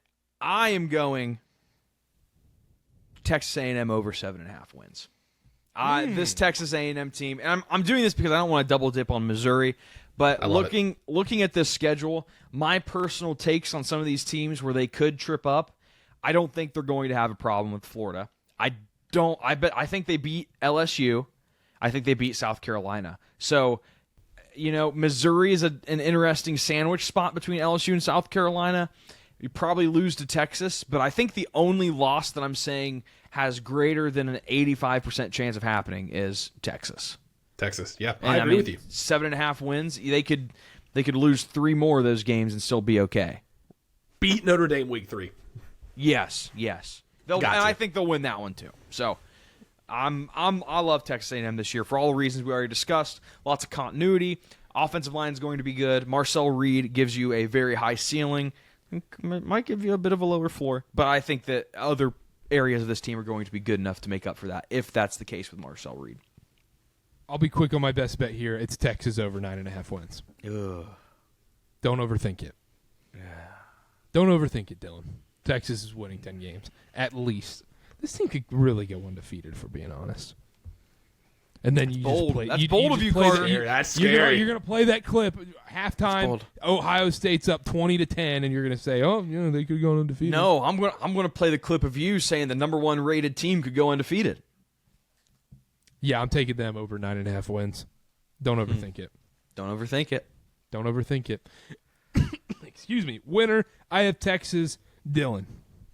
Alabama, and I think Alabama beats Texas A&M. I'm going to say the exact same thing. Bama over Texas A&M. No way. That's exactly what I wrote down. Yep. Just because I think it'd be fun, give me Texas over Auburn in the SEC title game. Oh, boy. I gotta put my sleeper in there. Have to. How Yes, great would have it be? to. How great would it be if that was it? And I see. That's why you got to shoot for the stars on this. I'm really surprised no one came in here with South Carolina love. If Do anything, you want I to have get into that hate. right now or what? We can. Let's just go through the rest of these teams. I know we should probably go Florida and Ole Miss, but let's go to South Carolina since I mentioned them. Okay. Lenore Sellers, Dylan Stewart, Shane Beamer. What else do you have after that? I'm out on the South Carolina team. Gauntlet schedule, and they lose everything. It's just Lenore Sellers and Dylan Stewart. Great. I don't like what's left. 2 pieces as well. The two of the players they have returning are 2 sub-60 graded offensive linemen. Like, I can't get behind the South Carolina team. I was surprised they got as much hype as they did coming into the year. It's because this is how it always works. If you were a competitive team, which they were, 9-3, almost made the playoff last year, and you return that same quarterback and one other name that people recognize, everyone's going to be in on that team. Yeah, I agree. I think the question for South Carolina is, can Lenore Sellers be consistently great? And that I'm not sure if he has the supporting cast to do. They were 121st in sacks per game allowed last year. Sellers was like 42nd in total QBR, which the way people talk about him, you'd think he was top 10. He took 33 sacks last year, took 6 in the loss to Ole Miss, 4 in the loss to Alabama. Don't get me wrong, made a lot of great plays, 165 rush yards, beat Clemson. Like, there was a lot of great Lenore Sellers moments last year. I had a lot of fun watching him in the South Carolina team. I think they take a big step back this year. I think they take a big step back. They lose their leading rusher. They lose their leading receiver, which was their tight end. Their entire interior of the O-line is gone. Nick Harbor's still there at receiver. Is he finally going to dominate and not just be talked about as an NCAA football stat legend? Like, is he actually going to do something on the field this year? I'm not sure. You're right, Karter. Dylan Stewart, Lenore Sellers. After that, what do you have on this team? I think they play 6 teams in the AP top 21 over the final 7 games. I don't think they survived that gauntlet. I got them 7-5. The Lenore Sellers sack numbers, I will say Ole Miss had an elite defensive line last year, and that True. offensive They line led, was so I think bad. they led the NCAA in sacks. Yeah, I think. yeah, very good. So I will say that, but conversely, Lenore Sellers had the 5th highest turnover-worthy play rate amongst qualified quarterbacks last year. Don't like that. I do think the defense is going to be pretty good. We talked about Dylan Stewart. I think we have some good pieces, or I say we, but there's some good pieces in the secondary. DQ Smith, Judge Collier, and Jalen Kilgore. A couple guys I think are pretty strong back there, but offensively, I don't see where we get it going. And you're right, Lenore Sellers seems like one of those guys that everybody is in on just because, oh, I've heard that name before. Oh, I know that. I watched him play that Clemson game. He's back. I'm in. South Carolina is going to have to start the season 5-0 for them to do anything. Yeah. And they should. To be fair, they should win all those games. Missouri's maybe a toss-up, but they should win all 5. If they lose VT in Atlanta on that Sunday, yikes. They should not lose that game. If they lose that game to VT in Atlanta, yikes. Yikes. Then their schedule is an absolute gauntlet. Yeah, you go at LSU, Oklahoma, Alabama, at Ole Miss, at A&M, home Coastal Carolina, and then home Clemson. That is 1-5 in the face. Or yeah. No, I named 7 games. That might be 1-6. Probably 2-5. They probably beat Oklahoma. Yeah, probably. At home, they probably beat Oklahoma at home. Yeah, I agree. All right, so we're all out on South Carolina. I was really surprised at that. I thought one of us would be in on the Gamecocks coming in. At first glance, before I started doing any research whatsoever, I was like, you know, I might like the South Carolina team. Lenore Sellers is back. Let's see what we got. And immediately I was like, nah, we're not doing it this year. Let's go to Florida. Billy Napier, he's back. Somehow made it out alive. I mean, this was. It reminded me of West Virginia a couple years ago when they're like, look, Neil Brown, he's guaranteed to lose his job. And then West Virginia's all of a sudden a player in the Big 12, and they have some great season. And then coming back, then it was, once he got that contract signed, West Virginia stunk. Billy Napier stays on at Florida. They got a really good team. They've got a really good team coming into this year. A lead in the trenches, DJ Lagway. It really just depends on what you think about him. Massive upgrade over Graham Mertz. I know we've seen a lot more Lagway, and we saw him play last season, but much, much better than Graham Mertz. I thought Graham Mertz was one of the most overrated quarterbacks I've ever seen. Anyhow, Florida. The only issue I have with Florida, I wanted to be in on this team so bad. That schedule's awful. Oof. That schedule's awful. Terrible. Yeah, not great. Terrible. And they play, 7 games against the AP Top 25 preseason. There's a good chance they start 2-2 and lose at LSU and at Miami. Yeah. I seriously think that. And then what? You probably lose to Texas. I think they lose to A&M because I'm high on A&M. And Georgia's probably a loss. Ole Miss might be a loss. Tennessee's a toss-up. After week 2, there is no 2-week stretch where it is, okay, guaranteed win. 2 guaranteed wins. It is tough game. Mississippi State, tough game. Kentucky, tough game. Or Florida State, not really. We'll see what Florida State is last week of the year. Yeah, but in Tennessee maybe. Yeah, it's tough. I'll go quick on Florida here. They were 134th out of 136 in lineup stability last year. I just thought this was crazy. They started 3 quarterbacks, 3 running backs, 10 wide receivers and tight ends, 7 O linemen, 11 D linemen, 3 linebackers, 12 defensive backs. That's crazy. Last year. Well, that's just unbelievable. And, so that's obviously going to regress back to the mean and back to more favorable for Florida. But DJ Lagway, he showed flashes of being elite as a true freshman. Needs to cut down on the interceptions, but the talent's there. I read that ESPN Bill Connolly article. He threw a pick every 21.3 passes, but he had 16.7 yards per completion. So it's like boom or bust with Lagway last year. Better than Graham Mertz. It is better than Graham Mertz, and I think there'll be a lot of fun to watch this year. It is truly the schedule. And even by SEC standards, this is absolutely brutal schedule. So I've got him 6-6. Dylan? Yeah, this Florida team's interesting. They're the 60th rated defense last year. And that's I was high on this Florida team, not in the playoff sense, but they're going to ruin someone's season. And they ruined 2 teams' seasons, mostly because of the defense. But they ended up being the 60th rated defense, and every single projected starter is from in-house. No transfers that are on first rotation. The schedule's brutal. That's what this comes down to. And it's just an absolute gauntlet. 7 preseason top 25 teams. I would say my sentiment towards this Florida team is more indifferent than anything else. Speaking to your point, Connor, about the rotation and lineup inconsistency, I don't know off the top of my head if that was voluntary or injury-based, but whatever they ended the season with seemed to work pretty well. So maybe they figured something out. I don't know. Yeah. Overall indifferent. I did want to give you a fun fact about Florida. Florida has the longest active streak of not being shut out of all the college football teams. Anybody want to guess how many games? 37. Wow. Karter. 82. I don't know. 448 consecutive games dating back to October 29th, 1998, when they were shut out by Karter, your Auburn Tigers. My Auburn Tigers. They haven't been shut out since then? No way. Nope. It's Florida. TCU has 407. Georgia has 386. Michigan has 365 consecutive games. Michigan? That's shocking. Yeah, that's Michigan. shocking. That's the most shocking stat of this all. Michigan hasn't been shut out in 300-plus games? Get your licks in. Come on. Yeah, go ahead. How many of those have been like they scored a safety or hit a field goal to save that stat? I don't know.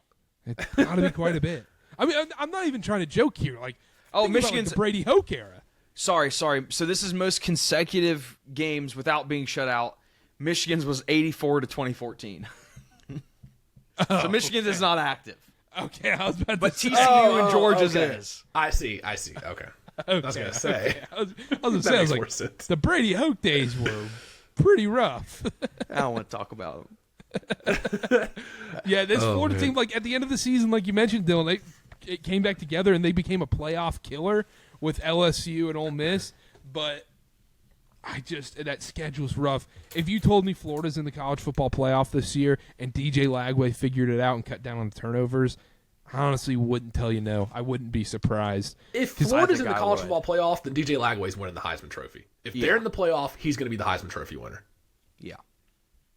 There's not another way. If he gets them to 10-2 with this schedule, he's winning the Heisman.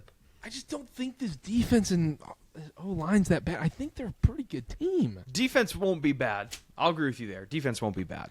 And that's what I'm saying. But we've talked about it a billion times. That schedule's brutal. I am not worried about that Miami game, though. Okay. Give me Florida with the points blind. No, absolutely. Give me the under. Oh, no. Oh, God, I don't know about that. Carson Beck? We saw Carson Beck play against this Florida team. Well, we were big on Miami's defense in the ACC. I love Miami's defense. Yeah. Print the shirts. I heart Miami's defense. Do you want to know Carson Beck's stat line against Florida last season? Give it to me. It's going to sound good at first. 25 of 40, 309 yards, 2 touchdowns. How many interceptions? 5? Was it 5? 3. No! Felt like a lot. Yeah, cause, I mean, if you remember, Florida was up at halftime. They were up 13-6. Yeah. So, anyhow. Last thing I'll say about Florida, I've mentioned them a lot in this episode as far as a slip-up spot for a team. I do think they will upset a team or two this year again. So are you saying they're just going to be in the same spot as last year, being a playoff killer again, going 8-4, 7-5? I think they're going to be more of a 6-6, 7-5 with a couple upset wins. It's fun. I think they're more. I'm leaning more towards 8-4, 9-3 type deal. If they're 9-3, that's a massive success. Yeah. And I think they're a 9-3 team with their schedule. If they go 9-3, it becomes the argument of, okay, is this 9-3 better than a 10-2 Big Ten? And that I would listen. I would entertain that as of right now before the season starts. Yeah, of course. But I don't think they get there. Before we move on, any thoughts on Billy Napier? Awful year to be on the hot seat. Yeah, with that schedule. Yeah, that's all I got too. Yeah, all right, that's good enough. That's how you do it. That's good stuff right there. Ole Miss, Lane Kiffin back, Austin Simmons in at quarterback, Jackson Dart, adios, see ya, New York Football Giant quarterback. 8.5 win total according to FanDuel right now. The Austin Simmons hype train is on another level right now. And I get it. It's Lane Kiffin. It's with Lane Kiffin with quarterbacks. It's a proven formula. It is on another stratosphere right now where he's getting bet left and right to win the Heisman at this point. Connor, are you in on Ole Miss at all this year? I'm buying in. Okay. I'm buying into Ole Miss. I'm buying into Austin Simmons. And this could be a product of endless propaganda by my boss at work, JP. Shout out JP, Ole Miss graduate. He's been feeding me Austin Simmons hype and propaganda the last couple weeks for this show specifically.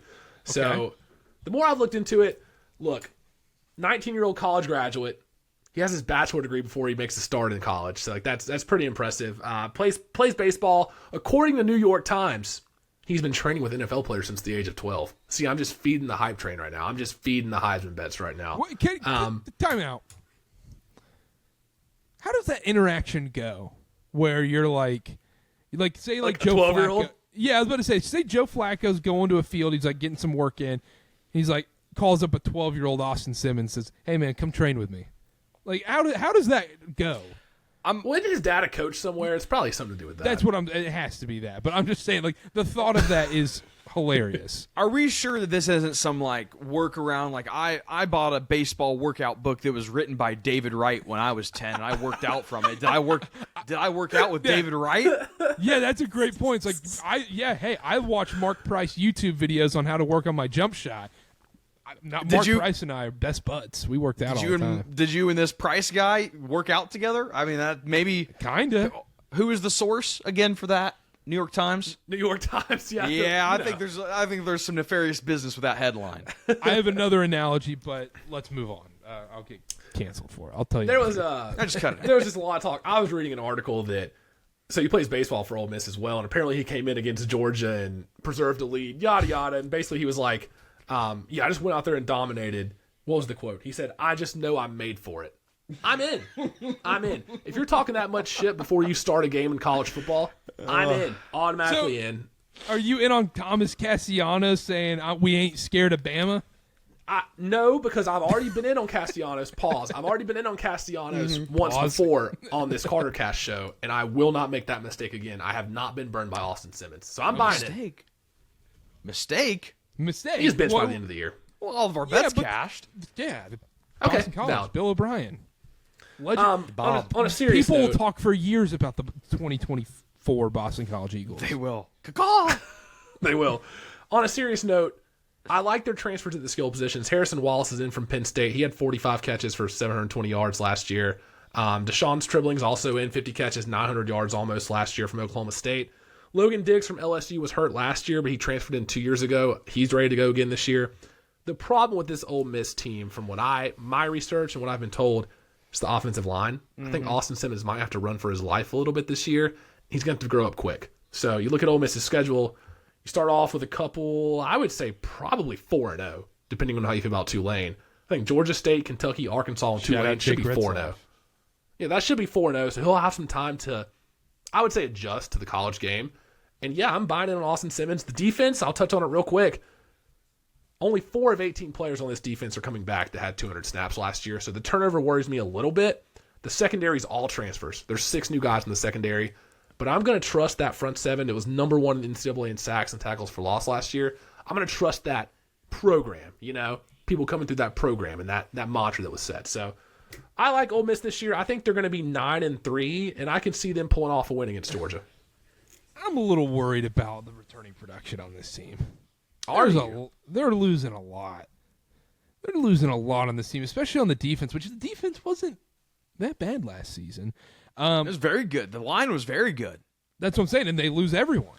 Basically. Yeah, they led the NCAA in sacks and tackles for loss last year. I just think this is more of an Austin Simmons play for me, and the defense won't be as elite as last year, but I think the offense might take a step forward. And if you look at the schedule, they probably beat Oklahoma in Norman, and then their likely losses are maybe Georgia, and then one of South Carolina or Florida.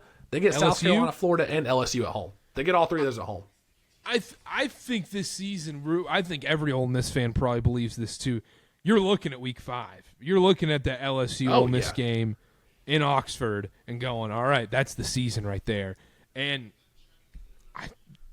blindly over. Put it on my calendar. Over 60+ points in this game, 70, whatever the total is. Blind over. I've been personally affected by that matchup. Last year, that was my parlay pick. My big pick was like Ole Miss upsetting LSU at LSU last year, and they blew it. And I was personally affected. It's like those commercials where it's like, you can file a class action lawsuit if you've been hurt by Zenrelia or whatever it is. If you've been hurt by Brian Kelly. Yeah, that burned me. I don't know. Dylan, you can go ahead. I'm on Ole Miss this year, though. What'd you say, Karter? I feel like that was a funny quip. No. Oh, I heard the Brian Kelly talk. He said some people have been hurt by Brian Kelly. That's true. Well, some have. You see the video they had to delete? On the one with the tower? The watchtower? Yeah. That's a tough look. This Ole Miss team, kind of what I'm thinking. Offensive line, I don't think is going to be very good. That's a huge problem. But then I can kind of talk myself into it because it was really bad last year, and they still managed to be in that playoff conversation. I'm indifferent. Cop out. Yeah. The over-under's 8.5. I could see 9-3 for this Ole Miss team. I think they're right in that range. I think Vegas just absolutely nailed it. I'm with Dylan. I'm with Dylan. I'm copping. I'm out. I think they have a better year than LSU. Oh, that's an interesting take. That might be a spicy that's not take. crazy. I think that they have a better year than LSU, I think. That's not crazy. That's what I'm saying. Week 5. That's the game. That's the game, man. Yeah. I do.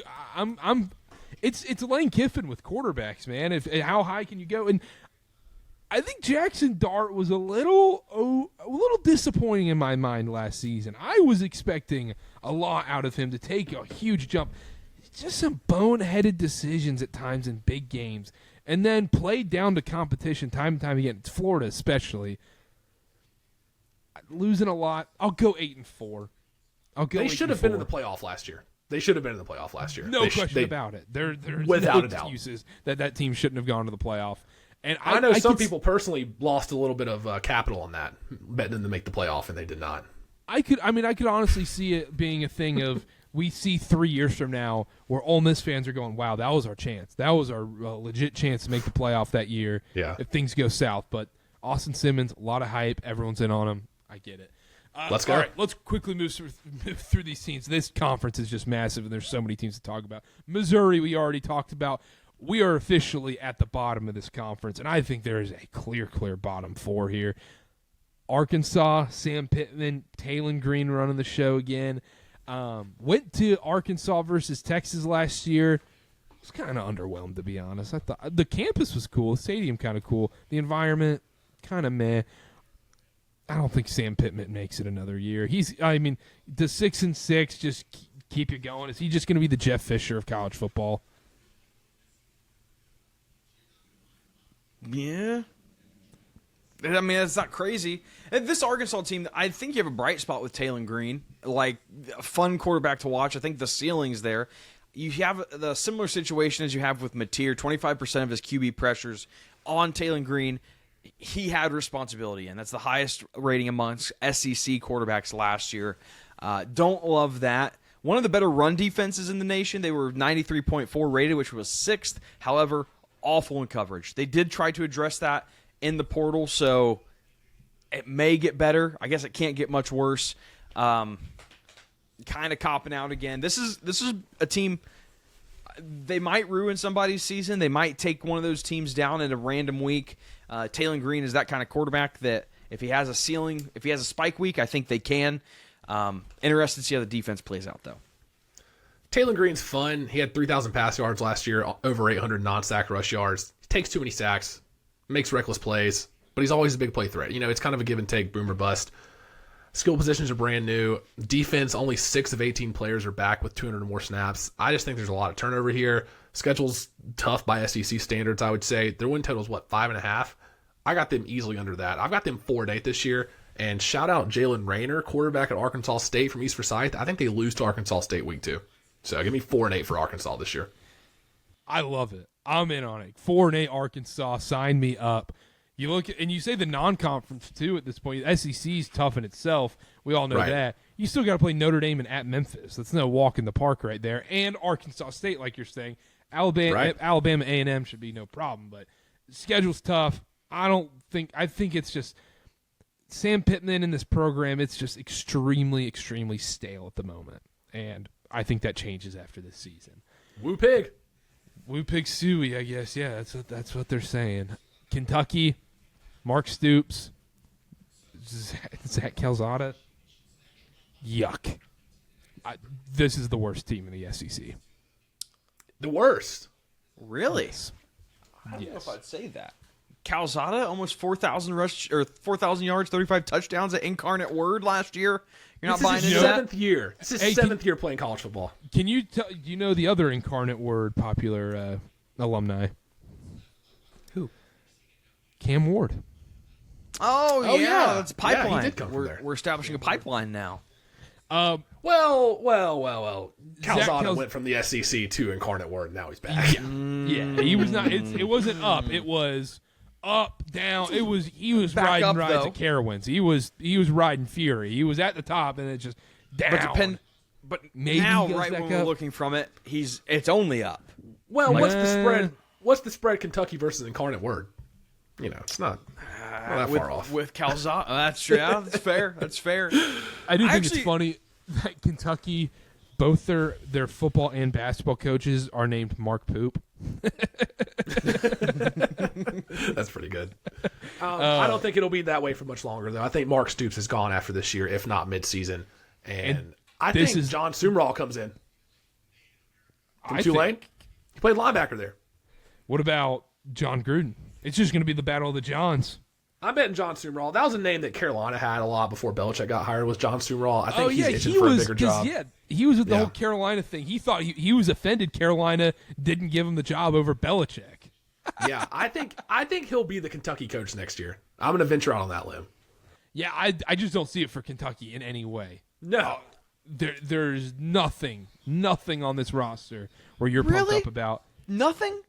What are you talking about here? What do you have? They had some good defensive transfers. I'm going to mess up this name. McKeese Humphrey Grace from South Dakota, 86 rated defensive transfer.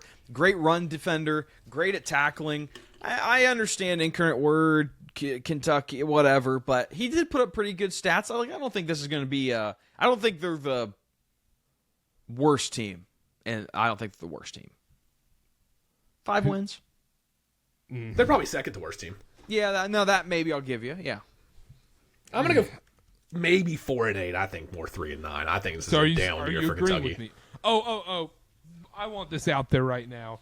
Clip it. I need to be first on this one. Toledo's winning week 1 against Kentucky. No, I don't think so. Yes. No, I think they're better than that. No, they're not. And I don't like Kentucky. What do you think the spread is in that game? I have no clue. Kentucky by 4.5. Yeah, sure. It's 8.5. I like them. I don't know. I don't know. Toledo money line. Toledo spread. There's a real world Kentucky doesn't win an SEC game. I do agree with that. I don't know. Dylan, they're bad. They went 1-7 in the SEC last year, and they I think they got worse. I don't know. Yeah. Defense lost 7 of 9 guys that played 200 snaps last year in the front 7. That's just immediately a red flag. Does that matter? What a if way it's to a bad close this defense? off. That's also true. Let's move on. Let's get out of here. Oh wait, no, we still got 2 more. We got teams. 2. I didn't 2 scroll. left. I didn't scroll down my notes. Mississippi State. This is the worst team. You can get them at plus 30,000 to win this conference. Their win total is 3.5. Jeff Lebby, they went 0-8 in the SEC last season, 2-10, same record as the Florida State Seminoles. Blake Shapen, quarterback. They might have my favorite running back in this league, maybe on their roster. Shout out Fluff Bothwell, South Alabama Jaguar legend. Him and Gio Lopez dicing it up down there. Gio Lopez. I do like that. I actually think that it does matter. That's the only difference between them and Kentucky for me is I like Shapen and Bothwell more than Calzada and Kentucky's running back room. Yeah, I do think the running back room for Mississippi State will be the strong point. Defense last year, 133rd in success rate allowed. I will say this. I think they'll be better than 2-10 this year. I think they might go 4-8 and have one weird, impressive win. So I'm going to go 4-8 Mississippi State over the win total of 3.5. Can I be honest? What I'm really hoping for with this Mississippi State team, I don't really care what they do this season. Just week 2, make it competitive against Arizona State. I would love to see them be. If they upset Arizona State week 2, Connor and I mean, just our short position on Arizona State is just free money at that point. You guys are sick. You guys are sadists. You have no reason for that other than for my suffering. Just No, to it's hurt you. not. I know. We said it's for our takes. Dylan, It you is. are the classic. I would rather be right than my team win guy. No. Yes, you are. We've discussed. Ooh, I think he might be. I think have you said are. that. I literally just said at the beginning of the show, Michigan shouldn't even be ranked close to 14th. I would be so happy if they proved me wrong. You think Carter, I wasn't that happy kinda- when I did the that's- Michigan-Ohio State? You think I wasn't happy when Michigan beat Ohio State when I said they were going to lose? Hey, Connor, what were you going to say? I was going to say, this kind of falls in the same boat as I hope Travis Kelce doesn't turn an ankle next week when he plays and ruin my bet. Great podcast. Mississippi State, 1 billion transfers into. Yep. So maybe that helps. But A lot of guys none of them. not valuable playing time either. Like no data really to go off of, so they're kind of just rolling the dice here. And What else? But you have to. Yeah. give me the over. They win I'm an with SEC you. game. 4-8. 4-8. Yep, not the worst team. And then now they're the lowest team on here just because Vanderbilt starts with a V. Plus 30,000, Vandy, Diego Pavia back. The funnest team of last year where they were the truest of playoff killers. 7-6 last year, 4.5 win total. They actually returned quite a bit on this team. Yeah. Yeah, they're 77% returning production. That's third in the country. Why is this a 4.5 win total, Dylan? Bad offensive line play. Although they did try to address that in the transfer portal. They got a center and right tackle. But there are still gaps there. You return 8 defensive starters, but it's from the 97th rated defense. Maybe that's it? Maybe. I think it's more to do with, from the ESPN article, they ranked 7th in turnover luck and 11th in close game fortune last year. And I think that regresses the wrong way. But if you look at it, if they can beat VT, you're looking at only one SEC win, and you cash the win total. And they play Mississippi State, don't they? No, they don't. I read that wrong. No, they play Kentucky. They play Kentucky. Yeah. Kentucky. Anyhow, give me Vandy. Bowl game, 6-6. Really? Really? Diego Pavia wanted to come back so bad he sued the NCAA and won. He wanted to play one more year that badly. Yep, and he said they're winning a national. They're going for a national title this year. National title means like Belk Bowl. Belk Bowl. Belk Bowl's not even Bahamas Bowl. Bahamas Bowl. Duke's Mayo. The Stuff. Little Caesars Pizza Bowl. The Idaho Potatoes Bowl. That's what we're going with. I love it. Give me Vandy 6-6. Dylan. Another indifference. Give me a record so we can get out of here. 4-8. Connor. I'm going 5-7. I think they beat Charleston Southern, VT, Georgia State, Utah State. Start off 4-0, or excuse me, 4-1. And they need one more win, like you said, Carter. I think they can maybe beat Kentucky, pull off something crazy, get 5 wins. So give me 5-7. I love it. That's the SEC preview for it. That was a doozy. That was maybe the longest preview we've ever done. It has to be. But that was fantastic. Make sure to follow on everything at CarterCast. Download SeatGeek. Use code CarterCast. $20 off your first purchase. At CarterCast on everything. At Wilkerson A. Dillon. At Connor_Sparrow. At Carter B8. And make sure to subscribe. We've got NFL stuff in the works. We've got our G5. We'll be doing a G5 preview plus in the same episode a college football playoff prediction show. We'll get all that. We got week 0 just around the corner next Saturday. We'll be back, and we'll see y'all next time. Bye-bye.